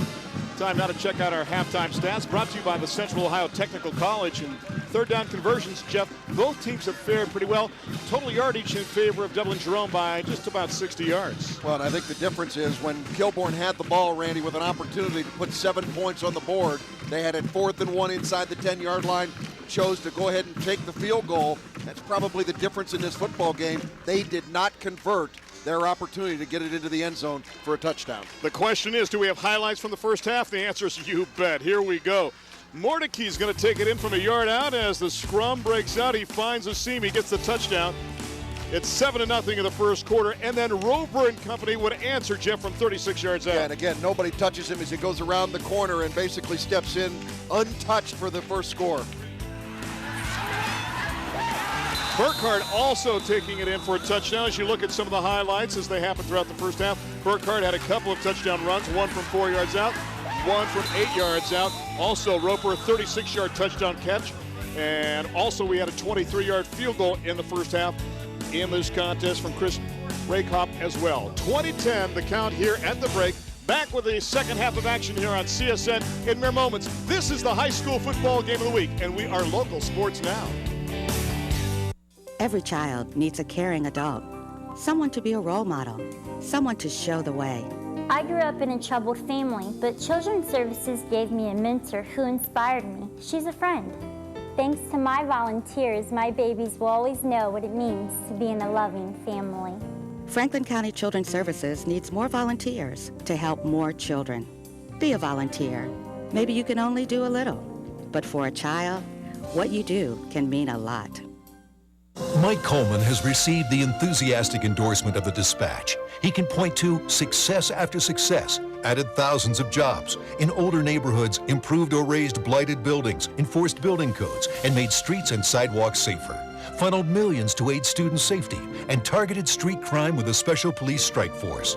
I take the job of mayor as the highest calling of public service, to protect our families and advance the quality of life for all. Mike Coleman, leadership that works. Homeowners, has your adjustable rate mortgage gone up? Way up? Fix it at Zoom Credit. At the speed of light, get a fixed interest rate that's refreshingly low. With one application, you'll receive up to 4 offers from our network of lenders. Apply now at 95zoom.com. Go to Zoom Credit for home purchases and refinances, car loans, cash advances, consolidate your debts, and save money every month. Apply online at 95zoom.com for low-interest credit cards. Zoom Credit even has credit cards that help rebuild your credit. Everyone is approved. No matter what your credit score, go to Zoom and watch it soar. Apply online at 95zoom.com. That's 95zoom.com. Your lower interest rates, new home, new car, extra cash are just seconds away. Apply online now at 95zoom.com. Zoom Credit. People tested, credit approved. Lenders, join the Zoom Credit Network today.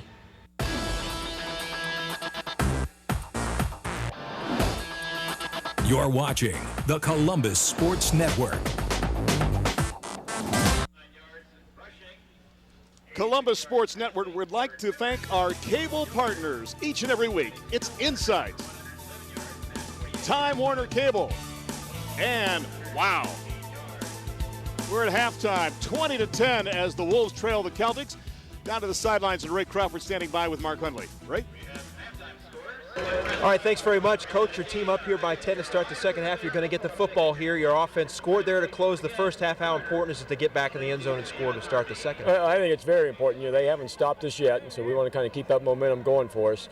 Hopefully our defense will step up and get a stop or a couple stops, and then we'll get out of here with a win. Your message to your team at halftime was what? Defensively, I challenged to get a shutout the second half. You know, our defense has only given up just under 8 points a game, and we want to kind of keep that momentum going, and so I challenged them to shut them out the second half because they've already gone over our averages. Offensively, I told them we got to go out and score 2 more. Okay. Coach, best of luck. All right, thanks. Guys, back to you.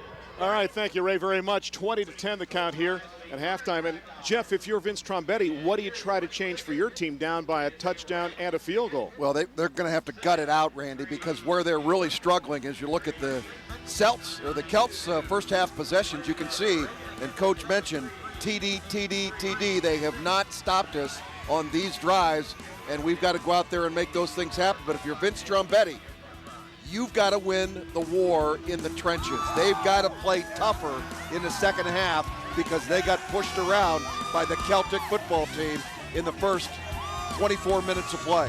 And we mentioned, too, that you almost sensed that the Celtics had that sense of urgency. They knew they were on the cusp. And even, folks, with 2 wins, they may not make it into the playoffs in Division II. As you look at the possessions for the Wolves in the first half, and the first one ended up in a punt. Then they had the touchdown on the pass to Roper, and then they drove down the field 74 yards, and on a 4th and less than 1, opted to go for the field goal. Well, I think the thing to note here also, Randy, is because of the time of possession for both of these teams, you're not going to get many possessions in this football game. Each team only with 3 possessions in the first half, and 5 of them resulting in scores, but only for Kilbourne, 1 touchdown, 1 field goal, 1 punt. Time to kick it off for Christian Sorensen and company. Averages his kickoffs going down to the 15-yard line. His long is down to the 4-yard line. And they try a lot of parachute and squib kicks. That one is a bit of a parachute kick, and Burris will start the return to the 20. Can he find an opening? He cannot. Boy, he is whipped down along the far side. A great job with that hit by number 21, Adam Bartelang, who you know is a wide receiver, but also a killer on special teams. And let's see if Worthington Kilbourne can get a stop defensively, Jeff, here to start the second half. They haven't done it so far. Well, their special teams came down, and at least they played with a lot of momentum there, or a lot of energy, trying to take down the play as quickly as they possibly could. This drive will start at the 23-yard line. Let's see what Kevin Jackson has in mind. 5 out of 9 passing, better than his average coming into the game. From the 23-yard line. We'll keep it on the ground, and a quick hitter up to the 26-yard line. As Burkhart's on the carry, Sprague makes the hit. And Jeff, it is so bizarre to see the extremes, though, that you can see from the Celtics when you think about it. They can go 4 wide, go no huddle, and then go ahead and put it all together with that double tight, double wing. You just do not see that kind of variety, nor do you ever see the double tight, double wing. Well, I think that shows the flexibility of Mark Hundley as a head football coach and the willingness to let his quarterback, a 3-year starter but just a junior, be able to grow within this offensive system. Connor Mona is way wide at the bottom of the set after that 4-yard gain on first down. This is Burkhart. I'll tell you what, he has impressed me by leaps and bounds on both sides of the football. And you talk about a guy that has to have stamina, Jeff. It is week number 9 of the season, and he has kicked it up a notch. 11 carries coming into this game. He may have 11 in this contest. Yeah, it's unbelievable. This is a guy that has, again, not had many opportunities. 5 of 24, though, or 5 carries for 24 yards in the first half. Randy, this is a young man making the best of the opportunity. Now 7 rushes, 36 yards, and 2 of them for touchdowns. And a first down out to the 35-yard line. 65 yards away for Jackson and company. 2 wide to the top, 1 to the bottom. Backs behind him. And he hands it off, and the ball is free, and Kilbourne says they have it at the 32, and they do. They come up with it. Sprague's got it. A big hit on Kovac and company, and Worthington Kilbourne makes the first big play of the second half. Yeah, first turnover of the football game, Randy. Been hard hitting. Let's see the exchange between the quarterback, Kevin Jackson, and his fullback. You can see it looked like he tried to pull it back out. Again, that's the second time tonight where we've seen some problems where the ball goes into the belly of the fullback. Watch Tyler Thompson, 89 with a strip. Yeah, it really looked like the quarterback was trying to pull the ball back out of the belly of his fullback and couldn't get it free. Big break for the Wolves. What can they do? 1st and 10 from the Celtic 32-yard line. They keep it on the ground, and look out. Gutierrez to the 10-yard line. Actually, they're going to mark him down inside the 12, and what a run on first down as they pick up nearly 20, and we're just 90 seconds into the second half. Well, those are the emotions that Vince Trombetti wanted to see out of his football team. His defense come out with a stop, and again, you can see the job the offensive line does to create the space available for Angelo Gutierrez to be able to make a big play. Connor Rosenbaum, the outside linebacker. They call them outside safeties at Jerome, but he is slow to get up. In fact, he's still down on his knees right now. As you look at the numbers on Angelo Gutierrez here in this contest, boy, that average is over 13 yards per pop for Mr. Gutierrez, and they attend to the aforementioned Rosenbaum. Gutierrez is a guy, Jeff, that has also blocked 2 punts on the campaign. They can use him as the I-back. We've seen that a couple of times. Just very quick in the open field. And again, it was the first guy to the corner. And that time, Angelo was able to get there first. Take a look to see if Rosenbaum got hurt right here. Let's take a look at that left leg. Just kind of gets twisted up in the mix there. And fortunately, was able to jog off the field. And I'll bet you one play, Connor Rosenbaum back into the football game. It looks like he's going to be fine. Officially a gain of 20. To the 12, as he's being attended to along the far side of the field. Way wide at the top now in this play. It is Bartelang. Backs from an eye. Tate's in there. He's got it. Remember, Tate, Jeff, left in the first half, a little gimpy, but was able to hop through the hole that time and take it inside the 10 near the 8. Yeah, it looks like he's kind of got the ankle retaped, Randy, and back in there, but not maybe 100%, but giving it what he's got, good effort. Rodney Tate, a senior, playing in his last home football game, assuming Kilbourne doesn't host a tournament game. Top game. 4, an official's timeout. As Bartelang checks out, Moore checks in. We have an equipment repair being handled back there near the goal line. I mentioned that the Jerome Celtic defense didn't give up a single touchdown in the second quarter play. Randy, they've been very stingy in the third quarter as well, only giving up 1 touchdown in the entire third quarter so far through 8 weeks. And offensively for Kilbourne, they are plus 18 in the third quarter. They've scored 51. They have given up 33. Interesting when you look at it.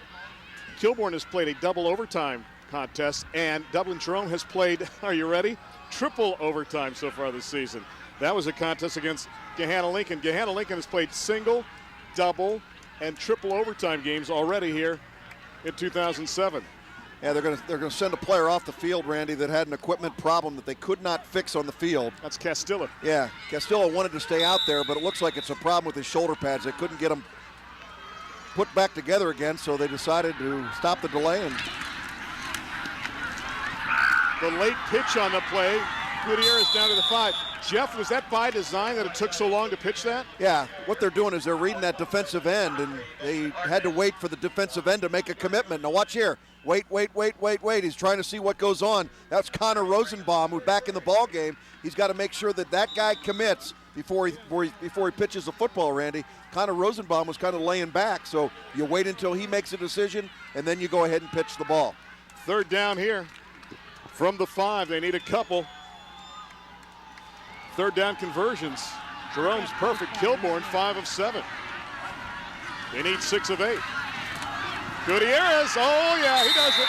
In fact, he picks up the 5 they need for the touchdown, and they have cut the lead to 4 now at 20-16. Now they ran over that big offensive line. Trevor Putman, 6'5", 265 pounds, leading the charge. Look at the hole that's created here. Randy, this is terrific. You get down to the 1 yard line, you get that kind of forward lean going as a running back, nobody's going to stop you in the end zone. They're digging it.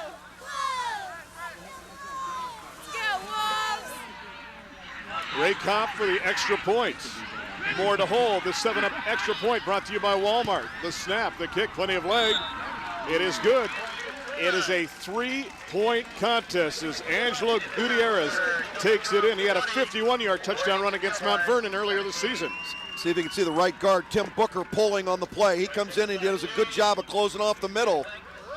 Again, these offensive linemen don't get enough credit. Zach Eisenhart in there at center, and the left guard, Tim Booker, number 68, pulls on the play. Well, you got to mention Nolan Samples. You mentioned everybody else, so don't leave him out. Oh, I'm not going to leave, no. He's a smoking wolf, too. The entire offensive line did a nice job, and there's your touchdown back, Angelo Gutierrez. Hey, we could do that. We could have done that. Yeah, maybe you and Bassford. I promise you and I are not going to do that. 7 rushes, 74 yards. I don't even want to know why. Thanks. I'm sure you do that a few times warming up for your football contest. Woody made you do that, right? Yeah, not with another man, though. Jeez, oh, Pete. Oh, hey, Ray and Gary are already down along the sidelines. I think they could try that. Well, they could at least go into training on it and see what they could do. Gary's probably taught them how to do that. I was going to say, anyway. Has he coached anybody tonight? We haven't found out if Gary's coached anybody. No, I didn't, Ray. That's for you and Jeff to do. No way, buddy. Okay. Listen, it's been 12 years, but we don't know each other that well, okay? Kickoff time. You guys are still nimble. Yeah, but we're not great. quick. Sorensen with the honors. The return starts from the 6-yard line. Up through the gut. Look at this, across the 30, all the way up to the 37-yard line. Corey Gasparro on the return, and that's where the Celtics will get it back. Let's see now if the Wolves can move that Mo to defense. Listen to him. I know. They're excited. Wilfong's a little pumped up. Brewster's crowing, isn't he? Mark it officially at the 36 for Jackson and his gang. 20-17 the count. Jerome on top. Remember, 6-2 Worthington Kilbourne taking on 5-3 Dublin Jerome. And They're going into the shell again.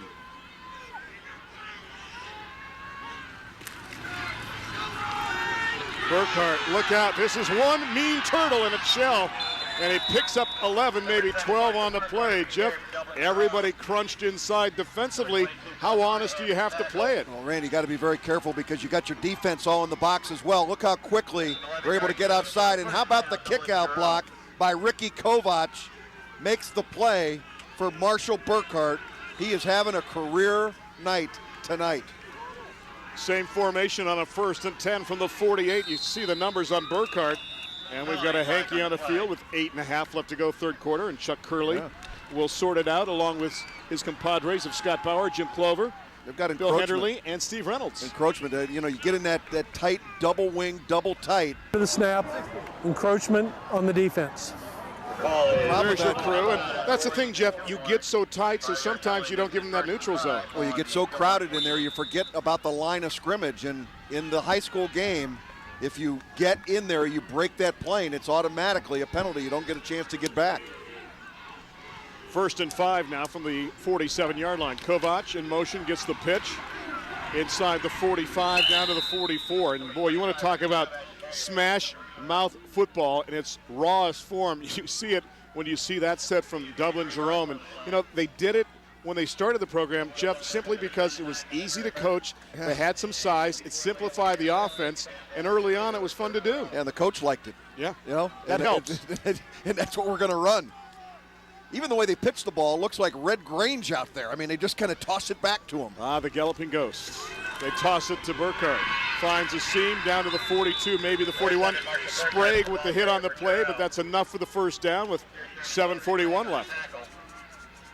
You heard Coach Hundley at the half saying that Kilbourne had not stopped him yet on offense. Looks like they're going to try and measure this one. That's a first down. Yeah, no question about it. But we'll let them get a little breather out there on the field. But they hadn't stopped us yet. Again, Kilbourne didn't stop them the last time. They created a fumble situation, and I think Coach Hundley's got to feel pretty good about his football team offensively. 7:35 left to go here in the third quarter, and they'll bring the sticks in from the far side of the field. Your favorite CSN broadcasts are now available on DVD from high school to professional. Call 575-9000 for more information. Again, 614-575-9000 for more information. Get your favorite contests, like this one perhaps. If you enjoy Kilbourne or Jerome, you can get it from your friends at CSN. And we said it was a first down, and by more than the length of the football, they will move the sticks. Officials were right again. Yep, absolutely. If those DVDs you're talking about, Randy, are available, would that mean that if Gary Berry and Ray Crawford tried that would be on the DVD? That would send the sales to the roof. Okay. I was thinking you could sing the national anthem, but that would be even bigger. No, that will not happen. That would be even bigger. Or you could do just a series of whoop, whoop, whoops, like that. First downs +7 for the Celtics. So just added to that category. That's Kovac. But a roll by Jackson, looking long downfield. Look at the closing speed. Great anticipation. Did you see the close that time by one Colt Carnahan? Well, Carnahan, the number 3 tackler on this team, but one interception. He almost got his second. Good job there. Got to get this ball out in front of your receiver. And if anything else, Randy, this ball's got to get there quicker. Quarterback Kevin Jackson's got to get the ball quicker, or that free safety is going to make his way over. Lead the receiver. Don't ever let it lag the guy where you allow the defensive back to come in and make the play. Colt Carnahan likes boxing. He's a 2-year starter in the secondary. Cross buck the other way, and nothing there. Look at the guy on the bottom of the pile just grabbing on to the ankle for dear life. Well, unsorted, I think it's Sprague who's on the bottom, or is that 39? It's 39 instead, who's at the very bottom of the pile, and that's Matt Zimmer. Zimmer was down there, reached up, got an ankle, and never let go. Well, that's part of what you have to do. You don't know what to tackle, so tackle anything that's coming your way that looks like it's moving. Now the fans are stomping their feet like a corner kick for the Crew, so that's why you see maybe the camera going through the Richter scale right now, if you will, but the fans here pumped up along the near side. Reminiscent of DeSales and Watterson just a couple of weeks ago. On third down, they need 9. Jackson with time, rolling, gunning, picked off. Far side of the field, into the hands of Kevin Mack. I thought he played for the Browns on offense, but this Kevin Mack plays on defense. He gets interception number 2 and give it back to the Wolves. So the receivers made a terrible mistake running downfield when the quarterback's in trouble. You got to come back to your quarterback, shorten the distance between him and you, and give him the opportunity to make a throw. Quite frankly, Kevin Jackson probably should have thrown that football away and brought back 4th down and go ahead and punt it. Now, Jeff, too, you had 3 receivers and 3 DBs all in the same area. So the Wolves get it back. 6:25 left to go, 3rd quarter. The fans cheering, let's go Wolves. Kincaid will keep it. Kincaid up to the 34 before he's bent back there. A quadruple of Wolves. So check that. Celtics trying to bring him down. Burkhardt is there among the 4, along with Corey Gasparo as well to make the hit. Well, you got to be impressed with the emotion that this Kilbourne football team has come out with here in the second half. And I don't mean to say that the Celts are flat. I don't think that's a situation at all. But I think Kilbourne got a let me just say this. I think Vince Trombetti got their attention at halftime. On 2nd down, they need 4. Wilfong, a little gap, and gets a little yardage. As grabbing on from the bottom and holding on was David Harless. Harless stayed down low, and Jeff, so many times defensively, especially when the fullback coming through, if you can get low like that, find a gap between the offensive linemen, you can make the play. So congratulations to Harless for the hit on that play. It'll be 3rd down and short, the ball resting at the 36-yard line.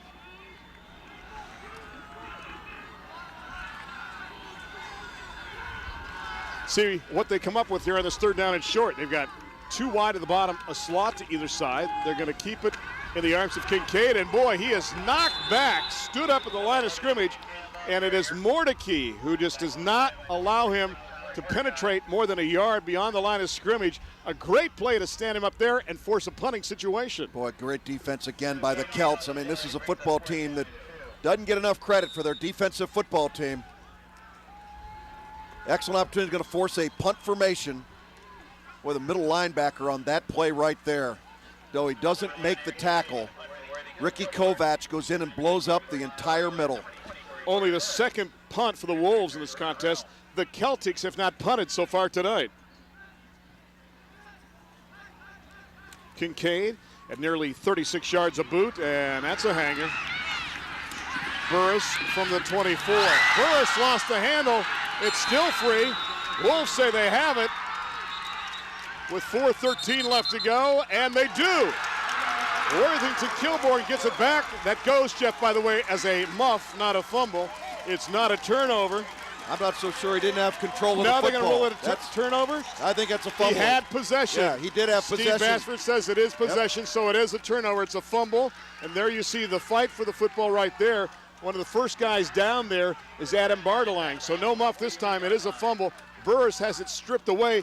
Good hit by Drew Roper on the play. Yeah, Drew Roper's the guy that comes in there with that left arm and knocks the ball free. And Randy, if I'm not mistaken, that fumble recovery is within an inch of where the last fumble recovery occurred. Was indeed. You know, I was trying to help Steve Basford out and make it his ever popular muff, but there was possession, so it has to be ruled a fumble.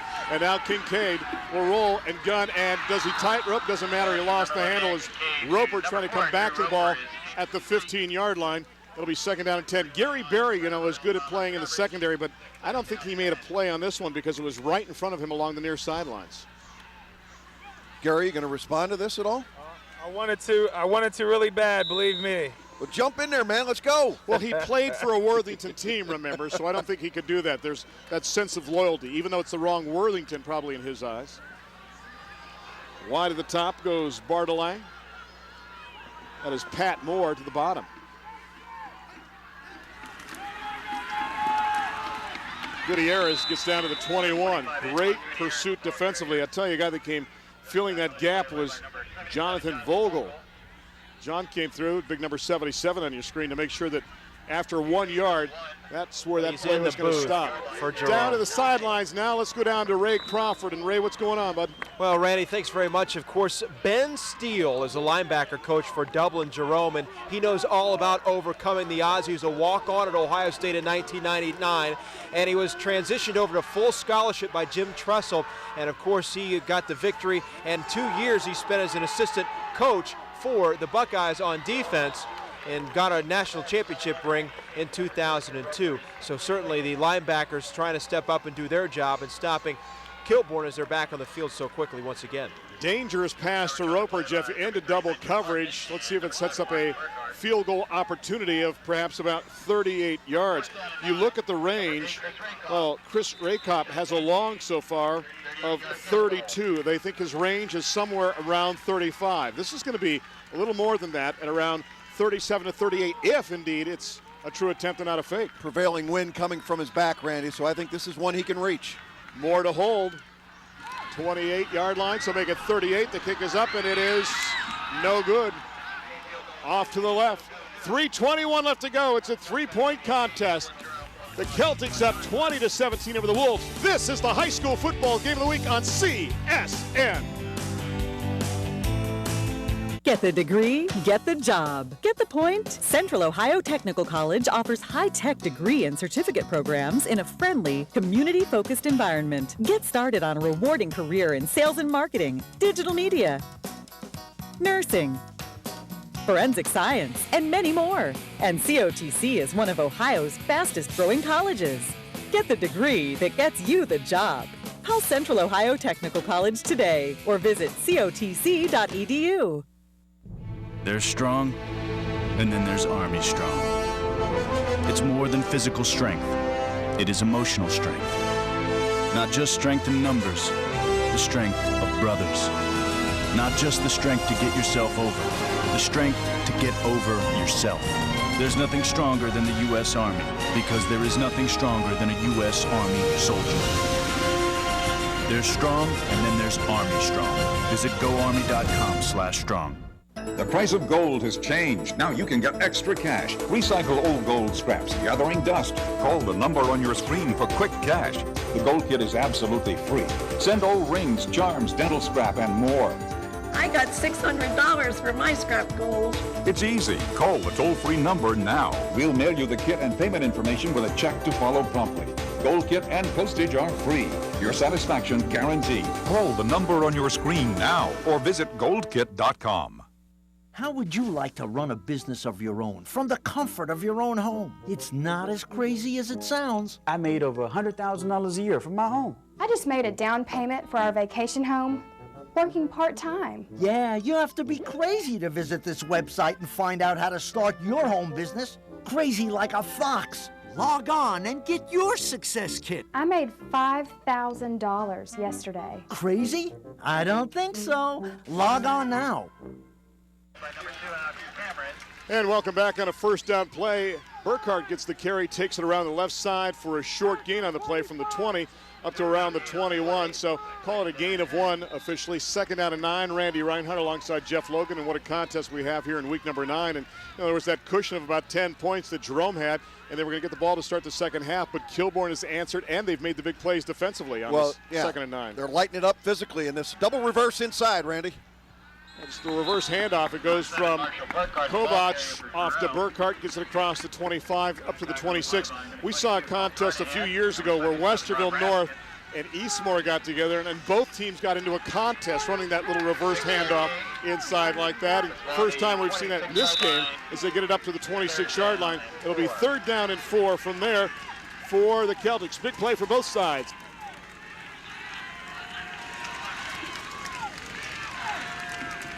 Third and 4, the tight set for Jerome. Again, double wing, double tight with the wing in motion. Jackson, student body right. Does he have it? Yes, he does. The first down and then some. Fights up to the 37-yard line before he's brought down. Coming up from the secondary to make the hit is Colt Carnahan. Boy, an absolute passing down for the Celts, and I think that's what Kilbourne was looking for. But quarterback Kevin Jackson would have nothing to do with it.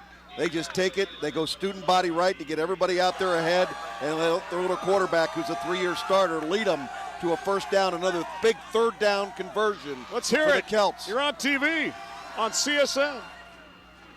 Move it up now to the 37. They're on TV too. Kovac, wow. Contact in the backfield. Jackson was knocked down on the play by Lacey Taylor, who was the homecoming king, by the way.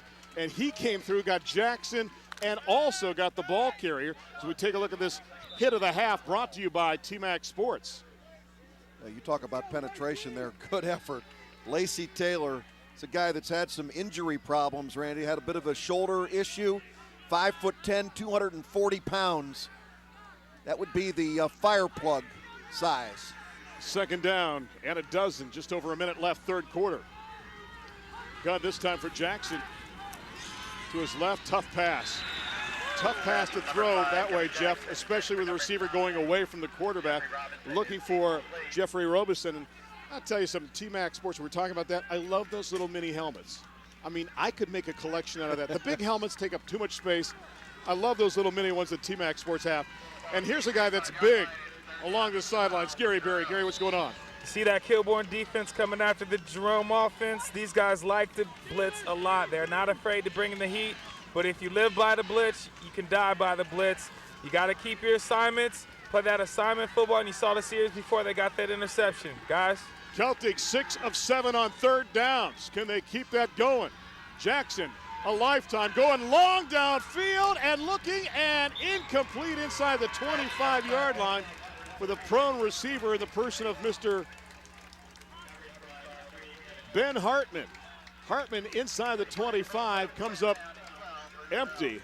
Well, that was a long pass, and Jackson had plenty of time. Yeah, a little contact going down the field, but not anything that was going to warrant an interference. You can see the ball got up in the wind, Randy, and kind of floated back towards the middle of the field, brings up punt formation. The first time for Jonathan Vogel to punt tonight. This is the first couple of games this season because of the neck injury. High snap there, gets it down, and it's off a boomer. Carnahan retreats to the 25 and whip down back at the 22 and tries to get as much forward progress as he can. A good job of kick coverage by the Celtics. 45 seconds left to go. And Jeff, we've been blessed. Of the 9 weeks of doing high school football this season on CSN, we have had 8 games that have come down really to the fourth quarter. I was going to say, I thought you were going to talk about how decent the weather has been all season long too, Randy. We've had a good one in that regard as well. Yeah, the weather's been great. I'd kind of like it still when it's 90 degrees, but, you know, I'm a guy that's destined for Yuma, Arizona, I think, in a couple of years. Although you love this weather for football, right? This is perfect. Way wide to the bottom. That is Pat Moore. Look out, Gutierrez. Well, I thought he had a chance to break that one, but Mike Adolph comes up to make the hit on the play. The outside safety / outside linebacker. 21 solos, 27 assists. Gutierrez does a good job of reading here, and you can see the middle linebacker gets moved out. It's like, you know, what you want to do with that middle linebacker is you want to put him on roller skates and just make him go sliding all the way across. You know, the middle linebacker is there to make the play. The running back sets it up, goes wide, takes the linebacker with him, boom, cuts right in behind it. Gutierrez now 11 carries, 86 yards.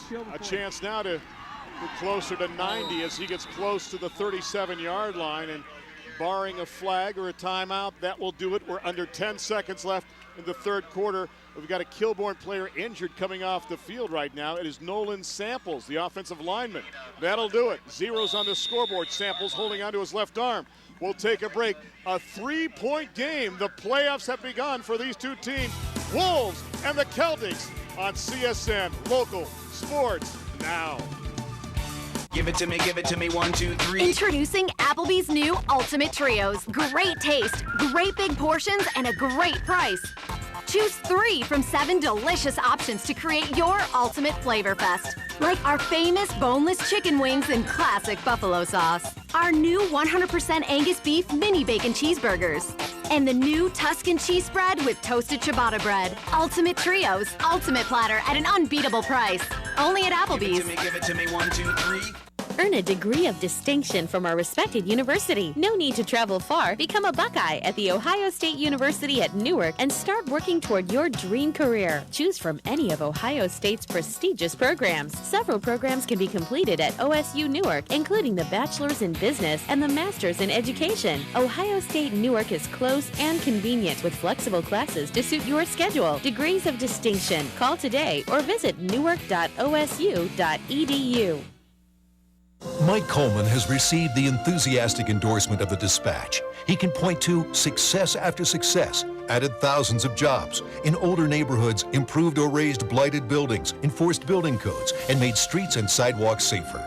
Funneled millions to aid student safety and targeted street crime with a special police strike force. I take the job of mayor as the highest calling of public service, to protect our families and advance the quality of life for all. Mike Coleman, leadership that works. How would you like to run a business of your own from the comfort of your own home? It's not as crazy as it sounds. I made over $100,000 a year from my home. I just made a down payment for our vacation home, working part-time. Yeah, you have to be crazy to visit this website and find out how to start your home business. Crazy like a fox. Log on and get your success kit. I made $5,000 yesterday. Crazy? I don't think so. Log on now. It doesn't. You can hear that. That was from way down deep. Vince Trombetti, deep in his heart, deep in his soul, talking to his football team. Fourth quarter brought to you by the National Scouting Report, professional guidance for your amateur student athlete as they advance to the next level, and advancing out to the 44, perhaps the 45, as Gutierrez on the carry. Now, Jeff, early on, we didn't know if he was going to be a factor. We saw Wilfong early on, we saw Tate, but I tell you what, Gutierrez is the guy that's been carrying the load as we recap this contest. Jerome scored on all three of their first half possessions for a 20-10 lead at the break. And then Kilbourne with the strong defense in the third quarter, getting those 3 turnovers. The lead now just 3 points, and they have the ball down number 3, and they need right now 3 feet to keep this drive going. As way wide at the top is Pat Moore. Again, with limited possessions, Randy, this one's important. From an eye. Gutierrez, wow. Say hello to the brick wall. As the ball kind of pops loose at the end of the play at the 46-yard line, we'll see where the forward progress is marked. Gutierrez is not getting up. He is still down on his knees now, finally gets up. And watch Kovac, 45. Watch, he's going to fight off one blocker, spin. Watch, turn, make the play. Is this any good? He fights off the blocker. He's able to spin, get his head back into the game, get lined up evenly with the running back and take him down, and it'll bring up a 4th down situation, Randy, and about a credit card.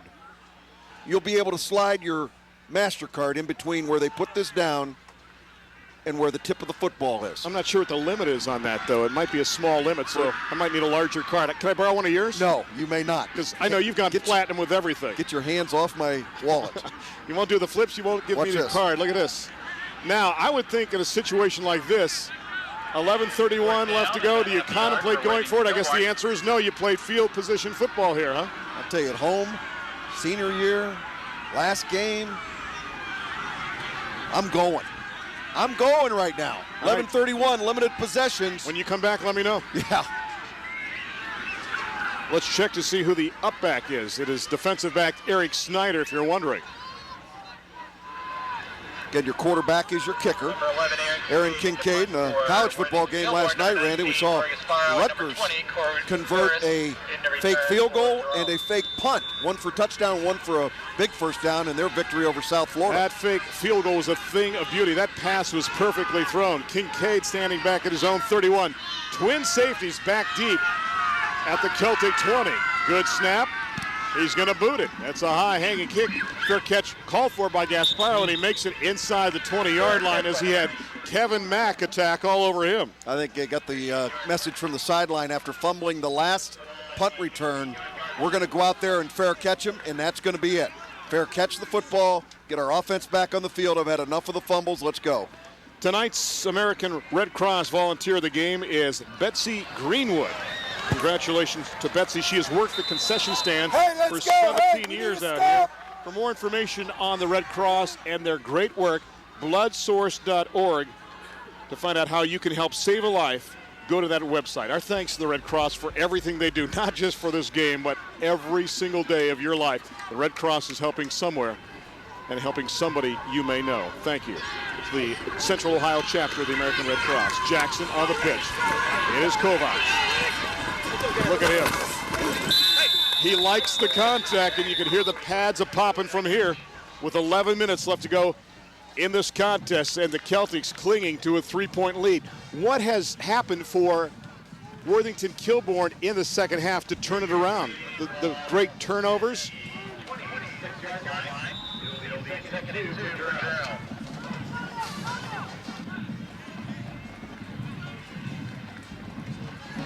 .11 minutes left to go. It'll be second down and short. They need 2. 3 wide to the bottom, 1 to the top.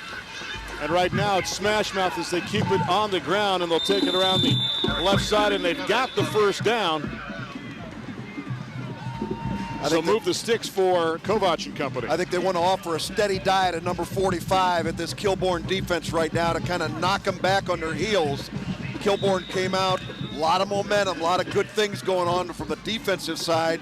But right now, I think you take your best weapon, 45, and see if you can throw it against this other football team. Again, linemen, running backs, wide receivers, quarterback, everybody's looking at their wrist, trying to figure out what the play is going to be.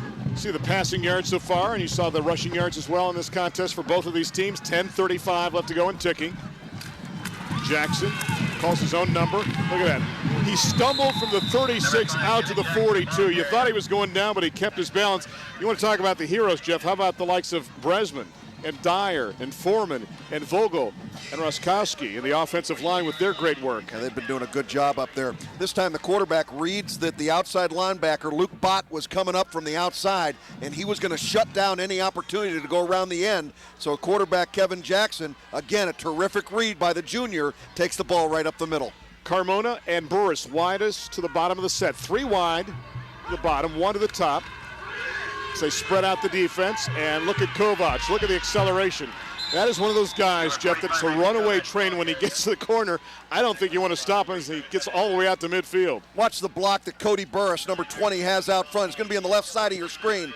He just does a good job of getting involved with the defensive back, and he's able to create the separation necessary out there in the flat for the big fullback. They call him a tailback. I'm going fullback, though, with Ricky Kovac. But this guy right here, number 20, Cody Burris, great job out there blocking. And as you said, Randy, if you don't block as a wingback here, you sit on the bench. 1st and 10 from the 49, milking that clock and working their way downfield. How about these formations that Jerome's coming out with in the second half? Robeson in motion. Kovac gains 1. That's about it. Take your pick. A number of 60s were there. Lacey Taylor was there. Marshall Kim was there. And that's the thing, too, with Mark Hundley. He has really mixed it up in the second half for a multitude of reasons. Sometimes he's trying to spread out the defense. Other times he's trying to say, this is our base. We know we can work well with the double wing, double tight. You can't stop it. He just gives that defense so many different things to think about, which seems ironic when you think about 2 years ago when he gave you vanilla and that was it. Yeah, now they're coming out in 4 wide receiver set, Randy. Makes the defense have to play honest in some regard. This time the triad goes to the top. Kovac inside the 45 to the 43, and again, there's a guy that's listed as being the tailback, but you know, as a fullback with his great size. But again, that was a play, Jeff, that took a long time to materialize, yet Kovac, despite his size, has good quicks as well, 6'2" and 230, was able to get to the corner and get decent yardage. This guy's going to need a new jersey before the game's over. He's got a torn in the front, he's got a torn in the back. That's what football should look like, though, Randy. Look at him. He's got it coming out. He's got the elbow pads on. He's got mud and some blood out there. Give me a whoop for that. Come on, give me a whoop. Oh, not yet. All right. 3rd down. They need 4 from the 43. It's Jackson. Beat the pursuit. Got the first down. They guessed, and they guessed wrong. They were blitzing on the play, Jeff, bringing a linebacker, and they guessed wrong, and Jackson found the opening to the left side. Got the first down. He moves the sticks and he milks the clock as well. This kid's gutsy, not only smart but gutsy. You know, not a big kid by any stretch at 5'9" and a buck and a half, trying to make plays in there. You remember what he did 2 years ago after the game when we covered the contest? Watch here, watch the play again. I'll get back to that. Look at the hole out front. There's Kovac leading the way with a block. Pancake for the big fullback. My goodness. As a freshman 2 years ago, it was his job to pick up the pylons and the placards. Remember that? Starting quarterback ends up cleaning the field after the game's all over and done with because he was a freshman. Not anymore. You see his numbers so far tonight. 7:27. The clock and the scoreboard favoring the Celtics. And look at that catch inside the 20-yard line. telling you what, you got great hands in the likes of Hartman out there and Burkhart, and that time Ben reached behind, and again the pass was not leading the receiver but made a great play. Oh, what a great play call again. You're giving them a dose of a variety of different things. Very difficult to decide what are you going to do on defense. Randy, for this particular reason, this is why I thought Kilbourne would have considered going for it with 4th and about 6 inches, because you fear Jerome taking it and shoving it right down your throat and only giving you maybe one more possession in the game. 1st and 10 from the 21 of the Wolves. Kovac, kaboom, inside the 20 to the 19. Ball free at the end of the play, but the Celtics cover it up as once again Johnny on the spot. Actually, it would be Ben on the spot as Hartman makes the recovery inside the 19. Well, that's twice now the ball has come loose in some way, shape, or form from Ricky Kovac. I don't think it should take anything away from this young man's effort tonight, but a good heads-up play on the football field by Jeffrey Robeson. It was 9, not 3, you're correct. I'll tell you what, you look at Kovac, you look at Burkhart, you have so many heroes. You look at Jackson. Who do you pick for a squad like Dublin Jerome as we have a timeout taken by the Celtics with 6:24 left to go? I mean, you talk about a team that has shared the load. They have done a great job of sharing the load so far here in this contest. Folks, take notes. Ready? This copyrighted telecast is the sole property of the Columbus Sports Network and is intended solely for the private, non-commercial use of our audience. Any rebroadcast, publication, reproduction, transmission, or unauthorized use of the pictures, descriptions, or accounts of this telecast without the express written consent of the Columbus Sports Network is strictly prohibited. Don't do it, okay? I'm not. Don't do it at home. Don't do it at Jeff Logan's home. Don't do it in Ray Crawford's home. Ray, we're going down to your house right now. What's going on down there? It's empty right now. But it's certainly not empty on the Jerome sideline. You know, earlier this week, Coach Hundley said, well, at what point are you a big play offense? At what point are you ball control trying to run out the clock? He said, we're going to continue to press in this game until we get up 2 touchdowns on Kilbourne. They're not up that much, but they're pressing and they're running out the clock both all at once, as you alluded to earlier, Randy. Good points, Ray. Thank you very much. The ball now resting inside the 19 near the 18-yard line. Listen to that.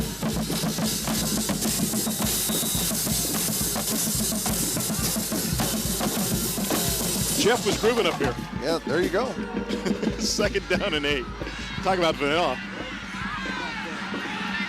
Burkhart in motion. Jackson looking downfield. We're going to get a flag. Yet we are over the back. The call is going to go on Carnahan as they look downfield to guess who? Kovac. Boy, again, Kevin Jackson is going to feel the pressure from his back, but he's able to unload the football. See the contact right there? He went through the receiver to get the football, and the official right there to make the play. Good play call. He had decent coverage, Randy, and I don't know if the ball was going to be caught, so I wonder whether or not he really needed to go through the receiver and make that kind of contact, but no question about it being interference. That was your tailback / fullback going long downfield, who also happens to be your starting middle linebacker.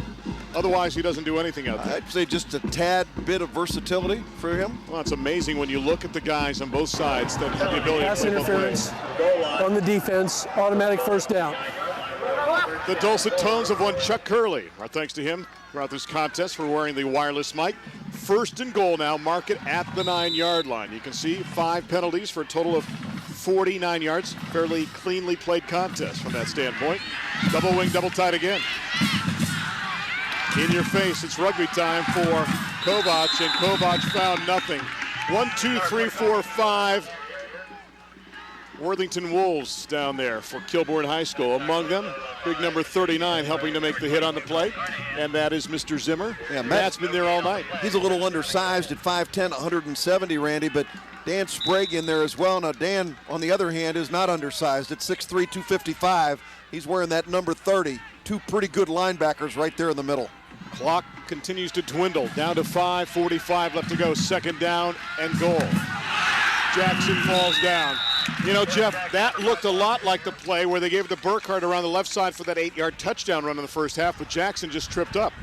I think the timing on the play, again, Marshall Burkhart is not the guy that's always back there running on the plays, and looked like on that they just had a timing issue trying to get Marshall Burkhart out ahead. He got to get out of his quarterback's way, and he was late getting there. and quarterback turns around and runs right into his own man. Jeff, this is interesting. Kilbourne is looking at the Celtics because the Celtics just brought in 6 new players on offense.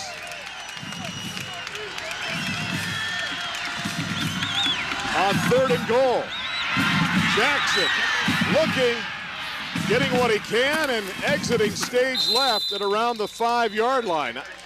You know, I almost thought they thought it was 4th down for a second there because they brought on 6 new players, but now it will be 4th down and goal with 4:44 and ticking. And if you're the Wolves and you hold here and force them to 3, this is huge. They brought in a bunch of new guys into the play. Watch the tail end of the play here. 4.5 left so far. No indication from Dublin Jerome. Will they go ahead and milk some of this clock, then burn a timeout? They've taken so much time now that, you know, they'll have to take a timeout unless they want to move it back 5 and just attempt a field goal. You know, Randy, obviously a field goal puts you up by 6 in this football game, but certainly isn't total protection. I wouldn't be so surprised. I would not be surprised to see this Jerome football team maybe try and go for it on 4th down and put your defense right back in there and make them drive the entire way. You're going to force them to go 95 if you do, or do you kick a field goal? It's come down to this, 4:07 left to go. Jerome 20, Kilbourne 17. This is CSN. We must stop inflation. Senator, how is that achievable? More than just fries. I can choose whatever celebrity's nose I want, but I have to have fries with my combo. What about a baked potato? Chili, a side salad, more than just fries. This is America, people. He's making more sense than the governor. At Wendy's, you can have more than just fries with your combo, like a side salad, baked potato, or even chili at no extra cost. That's right. The price of gold has changed. Now you can get extra cash. Recycle old gold scraps, gathering dust. Call the number on your screen for quick cash. The Gold Kit is absolutely free. Send old rings, charms, dental scrap, and more. I got $600 for my scrap gold. It's easy. Call the toll-free number now. We'll mail you the kit and payment information with a check to follow promptly. Gold Kit and postage are free. Your satisfaction guaranteed. Call the number on your screen now or visit goldkit.com. Struggling with credit card debt? Is it difficult just making your minimum payments? Tired of the harassing calls? Is substantial credit card debt preventing you from enjoying life? Call now and settle your accounts for less than you owe. Call the Hermosa Group today and move toward a brighter future. The call is free and there's no obligation. Start saving money now. Let the Hermosa Group put you back on track. With one simple call, the Hermosa Group can show you how to eliminate your debt in a fraction of the time and for less than you owe. It's simple, secure, and proven. Stop the harassing calls. Legally reduce your debt. Lower your monthly payments. Get back on track and worry less. Life can be better. Find out today how quickly and easily you can eliminate your debt. Call the Hermosa Group now.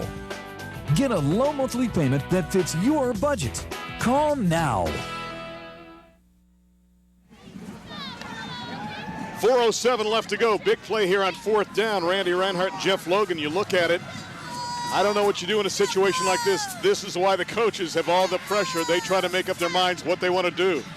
Well, Randy, clearly on if you got a 4th down situation, goal to go inside the 5-yard line, you know, this would be an automatic go ahead and kick the field goal, but I'm not going to put it by Mark Hundley and his football team to maybe consider going for it. And I don't see a kicker out there, Randy. So he trusts his defense if they can't get it in the end zone. Unless Jackson's going to drop kick it, but he's up under center. 4th down and goal from the 5-yard line, up by 3, 4:07 left to go. Burkhardt, can he find the opening? Does he get in the end zone? He does not. They hold, and Worthington Kilbourne will get the ball back. 1st down and 90 plus. Actually, they don't need that much because a field goal would tie it, but they have to go the length of the field. Well, Burkhardt, 2 touchdowns already tonight. You can see he gets right down to the 1-yard line. Sprague with the hit. Well, gutsy call by Mark Hundley, a gamble. You know, he's 5-3, Randy. This is you want to tell your football team we're going to do whatever it takes. You heard Ray Crawford talk about his conversation with Coach at halftime, and Coach says we're going to take it to him and that's a great example of that. I think you force your defense in there, make big plays here, maybe end up with getting 2 points and a safety. You saw Sprague making the big hit, 1st and 99. 4:02 left to go.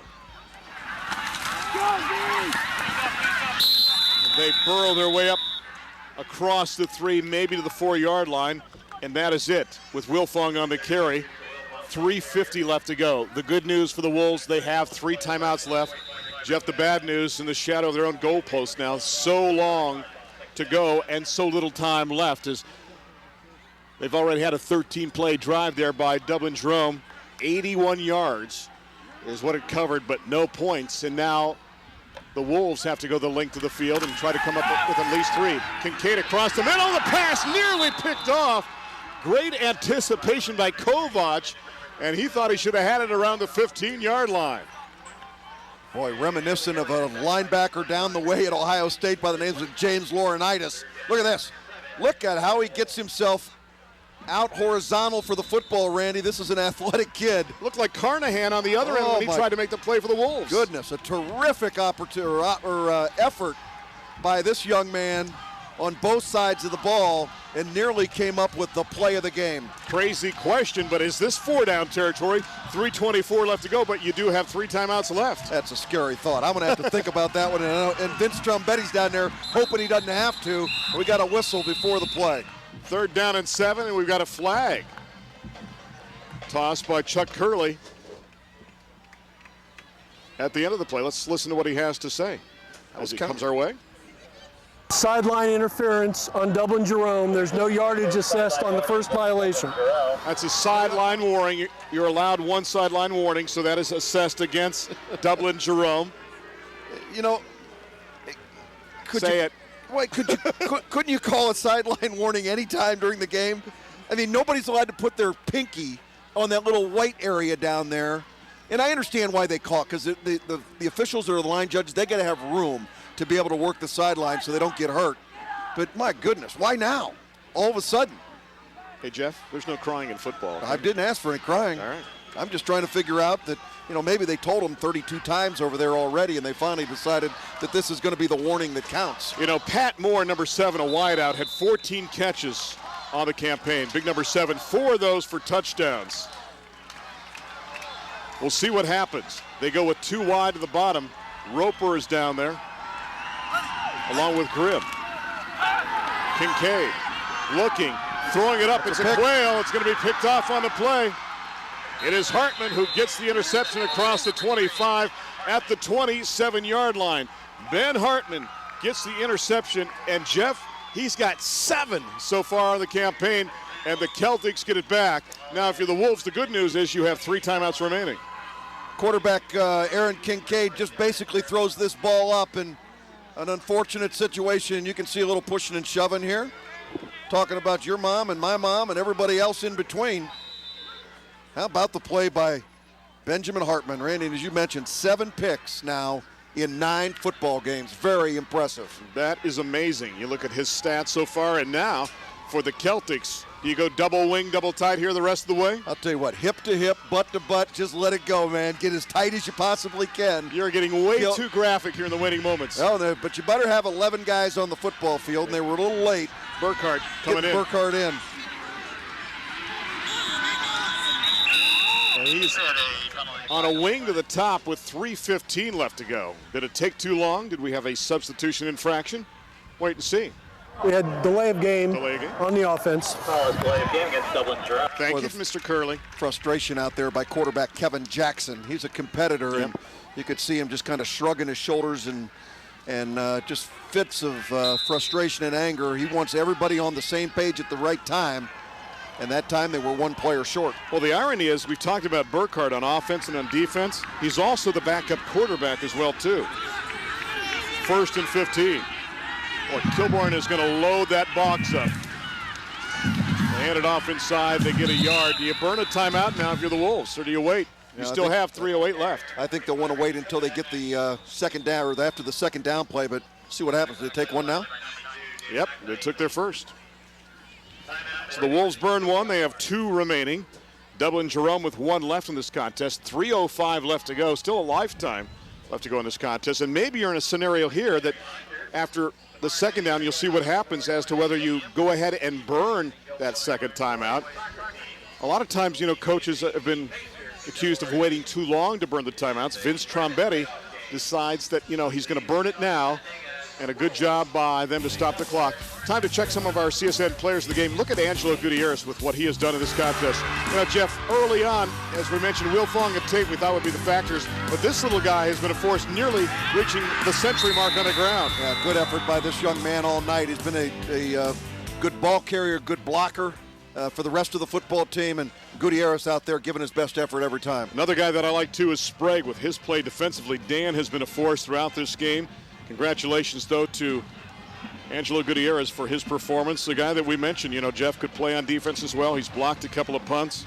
He's a great blocker as a slot back, and he's shown his propensity to carry the football and pick up good yardage as well. The one thing I like about Gutierrez, he's smart too. He's sitting with the lineman.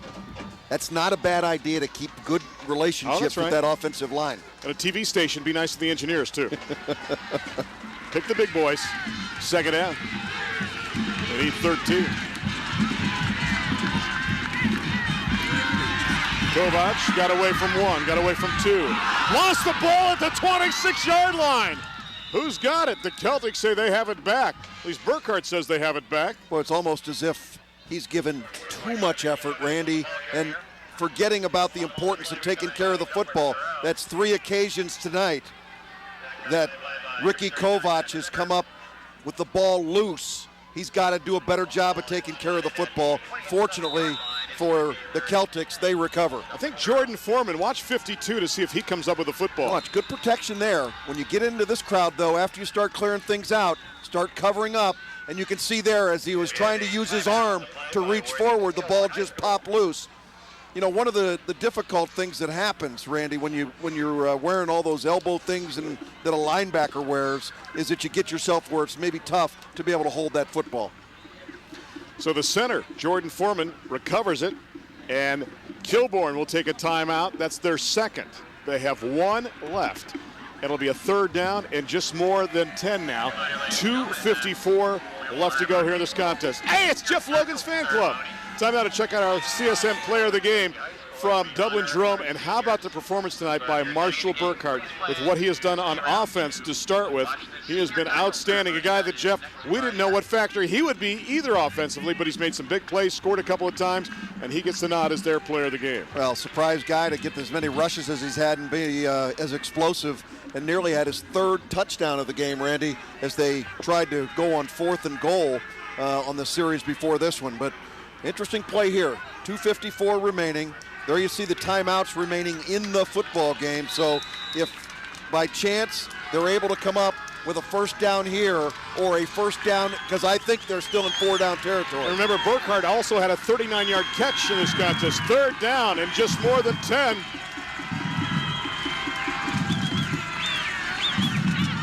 Jackson rolling, looking, and he is going down. Hit made on the play by Luke Bott. He's hot, and it's timeout time again with 2:49 left to go. Taken by Kilbourne, so they have burned up their allotment of 3. Well, now it is 4th down. Now the Celtics, what do you do here? You got to kick it away now, Randy. You're in a situation now where Kilbourne has used the last of their timeouts, and you got to go ahead and kick it away and try and corner kick it, because right now the ball's at the 28-yard line, or excuse me, the 31-yard line.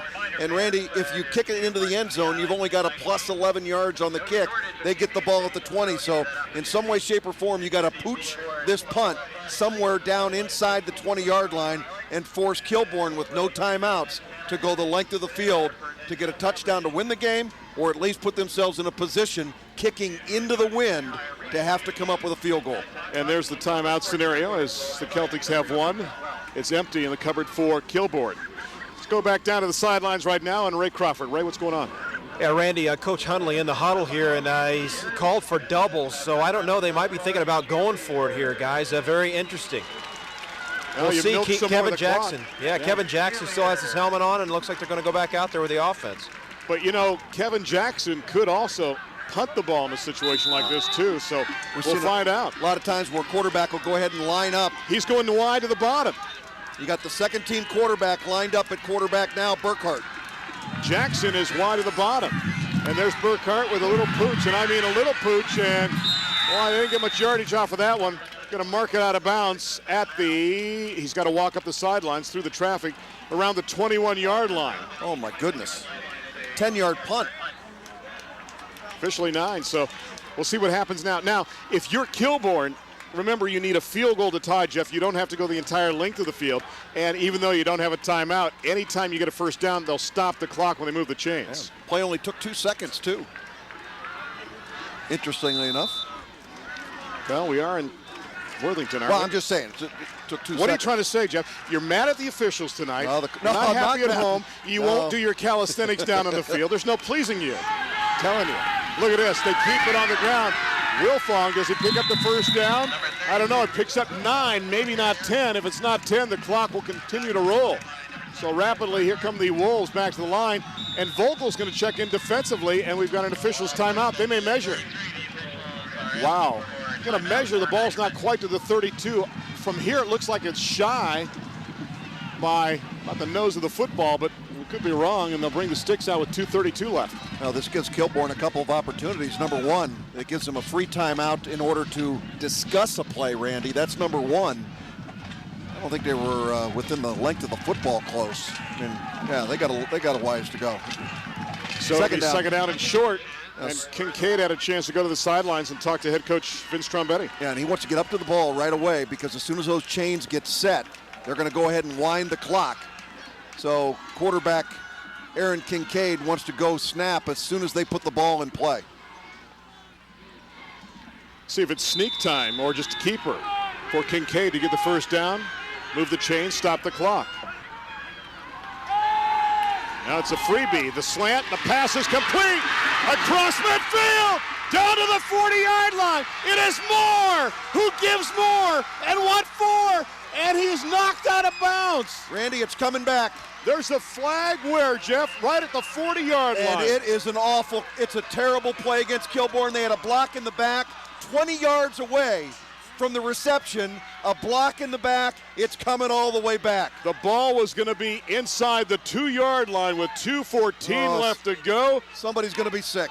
Well, I mentioned Moore, and he was a factor. Let's listen to Chuck Hurley. Oh, so my it's a goodness. block in the back, the flag's resting around the 40-yard line. It was the right call, no question by the official. Unfortunately, it happened so far away from the play, it has no impact on what's going on. And the young man that committed the foul is going to be terribly upset with himself. But again, he's out there trying to make an aggressive play. Here is Dr. Curley. We had a block in the back on the offense. But again, it's from the spot of the infraction, and it took place just past the 40-yard line. So it shortens the field down to the 48-yard line. See if we can see the block in the back in the left corner. There you go. Now, it actually occurred further back. We'll see. That might have been it. We'll try and take another look. Kincaid looking, gunning, tough pass, and it's picked off on the play. Back the other way come the Celtics, intercepted, and guess who makes the pick? Marshall Burkhart with the interception with 2:06 left to go. Boy, what a change of events for this football program. Kilbourne had themselves in a situation where they're going to probably win the football game, and you get a terrible penalty, you come back on the next play and you throw a pick. And Marshall Burkhart has been a Wolves killer tonight. And this is your Shawnee State play of the game as Burkhart makes the pick. Well, we picked him as the player of the game already. It's apropos that he gets the Shawnee State play of the game for making that interception, giving the ball back now to the Celtics. Remember, when you look at it too, the Wolves have exhausted their allotment of 3 timeouts. So we'll see what happens. You would think double wing, double tight, just put it on the ground and not worry about anything else and try to milk as much clock as you possibly can. Kovac to carry it with 3 arms. Zimmer makes the hit on the play, gets up to the 43-yard line, and right now this is where you get old and fragile, if you will, if you're the Celtics, and take plenty of time to get up and get back to that huddle and start the clock for that second down play, down to 1:45 left to go. Well, you talk about putting in a full day's work for Kovac. 21 carries tonight, Randy, 88 yards. Now the ball's come loose from him on 3 separate occasions, but every one of those yards has been hard-earned. There's Burkhardt. Talking about earning it, he has done it as well on both sides of the football. They are a D2 team, and Jeff, they play like a D4 team with the number of guys at times they have playing both ways. And we have a whistle and a flag, 1:20 left. Again, was there enough space in the neutral zone? Well, it came from too long? Came from the back judge. Delay of game delay on the offense. So march it back 5 as they took too long trying to milk that clock. And normally you have a coach along the sidelines that will point once you get to the line of scrimmage and let you know when it's time within a 5-second window of when to run the play. Well, we learned all that from the DeSales football program, right? All those guys that Rocky trained. Pentello actually back in the 80s. Absolutely, where they had it down to the second. Brian White over at Hilliard-Davidson, probably the most efficient at managing the clock. 1:20 left. Burkhardt finds the seam. All he's looking for is a space to fall down on where he can protect the football. And he does so with 1:10 left. I give Coach Hundley a lot of credit because pitching the football back like that in a situation like you're in right now, I look at that as high risk. I would be handing the ball off with my quarterback, just handing it to somebody dead up the middle. But this guy's got so much confidence in this offense and what he's doing. He's really got to feel good. There you see him calling in. Those are the signals. He's calling them in. And a flag. This time it came from the side, so this time I think somebody violated the neutral zone. I think the defense probably didn't have enough space, so it'll be an encroachment on the defense. Mark it up 5 to around the 46. Prior to the snap, encroachment on the defense. A penalty on the play. It is offside against. And I'm going to venture to guess that Jerome gets more encroachment calls against them or against their opponent than any other football team because of the weirdness of their formations. Well, it is rugby, so in a scrum there is no space, and there shouldn't be. The defense gets right up there in the neutral zone. 42 seconds and ticking. If I'm Jackson, I don't think I even hand it off here. I think I call my own number. Take a knee.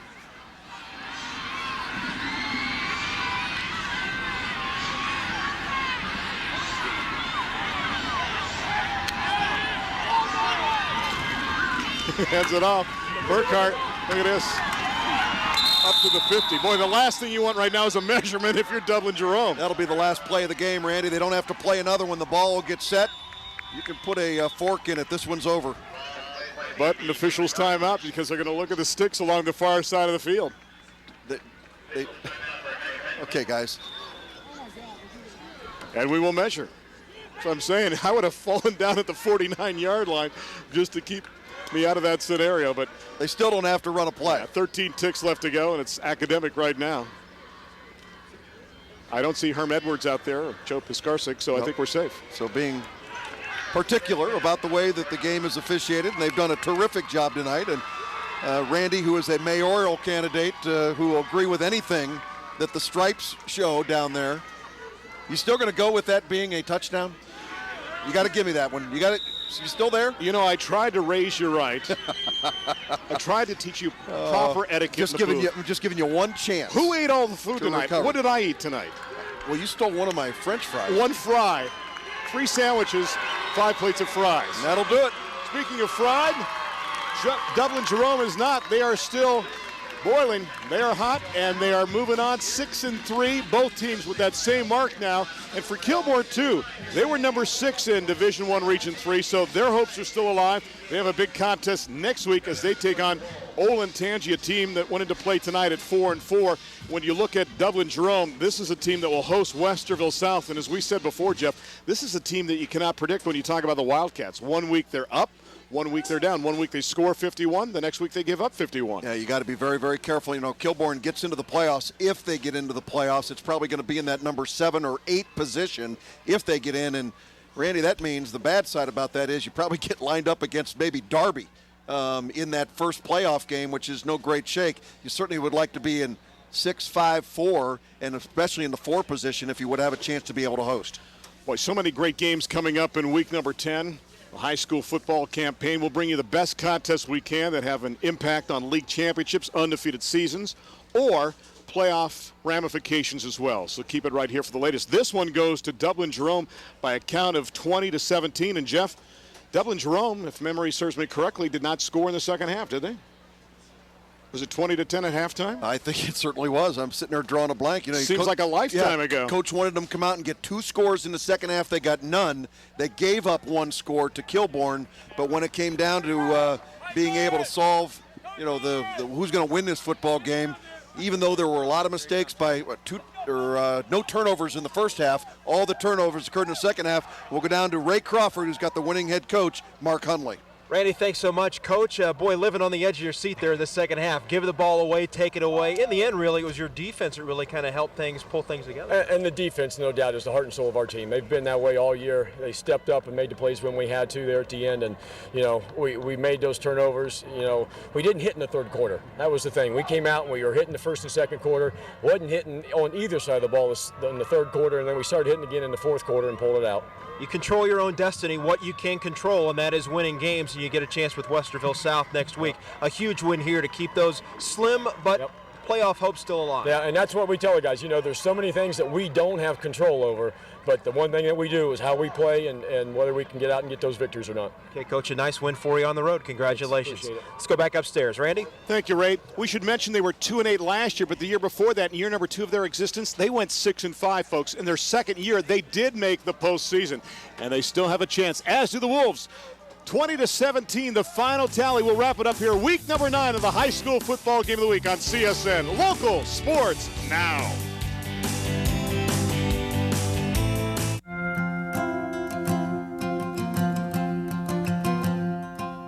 Your heart is every bit as unique as you are.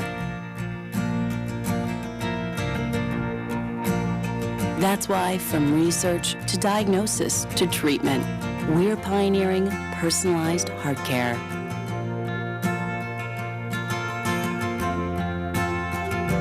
Ohio State's Richard M. Ross Heart Hospital.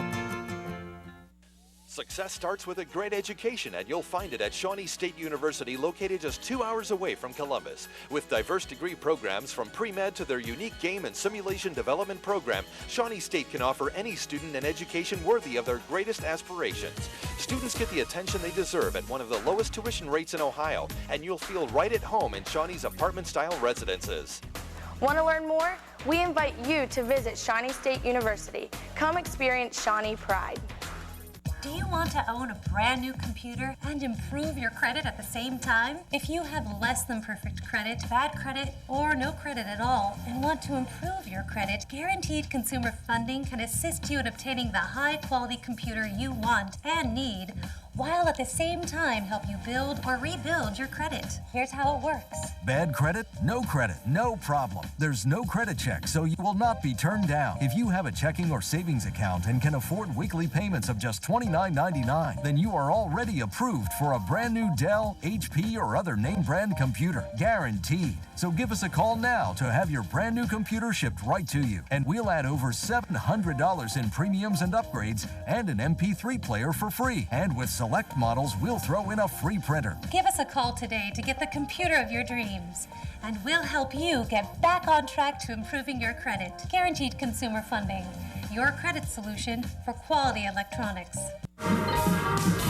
Week number 9 of the high school football game of the week is history here on CSN as Dublin Jerome gets the victory over Worthington Kilbourne by a count of 20-17 on CSN. Randy Reinhardt alongside Jeff Logan. And Jeff, second half was interesting. Each team had about 100 yards in total offense, but we had 5 big miscues, and Dublin Jerome made the play that they had to make in the winning moments to seal the victory. Yeah, they really did. Not a point scored by this winning football team in the second half of the game, Randy, but, you know, I usually get upset when teams have a bunch of turnovers and a bunch of penalties because of sloppy play. I think this was more of physical football out there in the second half. Vince Trombetti did a terrific job of getting his team back in the game, mentally and physically in the game, but it just wasn't enough. Time now to check out the final stats from this contest, as both teams are now 6-3, and these stats are brought to you by Applebee's. You look at the first downs, and holy cow, 22-10 in that category, but you look at those turnovers, Jeff, 5 of them, and I think all 5 came in the second half. Yeah, there were no turnovers all in the first half of play, 5 in the second half, a bunch of penalties that occurred there as well, and both teams only had about 100 yards of total offense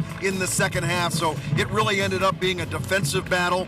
And again, I don't know that we've had as hard a hitting game as this one has been, especially in the second half of play. It was rough in the press box as well with Jeff during the second half. Let's check out the highlights from this contest as 20-17 is the final. Mordecai takes it in from a yard out in the first quarter. The extra point made it 7-0. And then Worthington Kilbourne would answer the 36-yard pass to Roper, which you thought was dropped. Yeah, a little controversial. Didn't know if the ball was controlled as he went into the end zone, but it did count for 7. Then Burkhardt a couple of times with touchdown runs, one from 4 yards out around the left side, and he also takes one in from 8 yards out in this contest.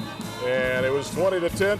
Then there was the fumble there. Kovac lost the handle, and Worthington Kilbourne was opportunistic in the second half, and Gutierrez doing the damage from 5 yards out. Yeah, Gutierrez had a pretty big night here, and again, we see the late interception in the football game. Again, there was another interception that was going to come up in this game after Kilbourne got one more shot, Randy, and I don't think Coach Trombetti can feel at all as though his team didn't get opportunities to be able to win the game at the tail end of it, but they just couldn't execute the plays when needed. And Jeff, this is where it's really difficult. You're both 6-3 right now, but you have no idea, because with the playoff system, everything is predicated not only on what you do, but what your opponents do throughout the season, and you have to wait and find out in week number 10 if you get a chance to go to that postseason dance. Yeah, but I like what Mark Hundley said. All he told his football team, the only thing we can control is the outcome of this football game by the way we play. We don't have anything to do with how the other teams play around the city. Let's take care of our business, and then we'll become either watchers or listeners to what's going on around town. Tell you what, another great game of the week here on CSN. Stick around all season for the best in high school football action. In week number 9, it was Dublin Jerome getting the early lead. They were up 20-10 at the break. They held on in the second half. Kilbourne got a touchdown, but 5 turnovers made it a 20-17 contest. Again, both teams at 6-3.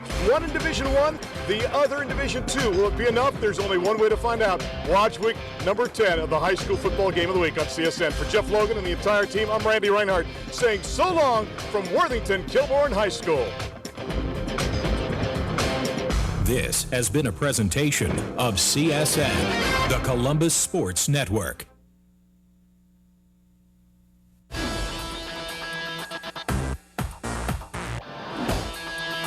You're watching CSN, local sports now.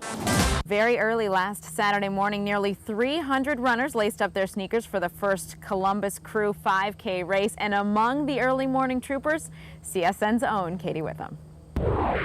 This year, the Columbus Crew have organized a 5K and 1 mile kids run. I've decided that I'm up for the challenge, and for the first year, there's a great turnout. We're going to have over 300 today.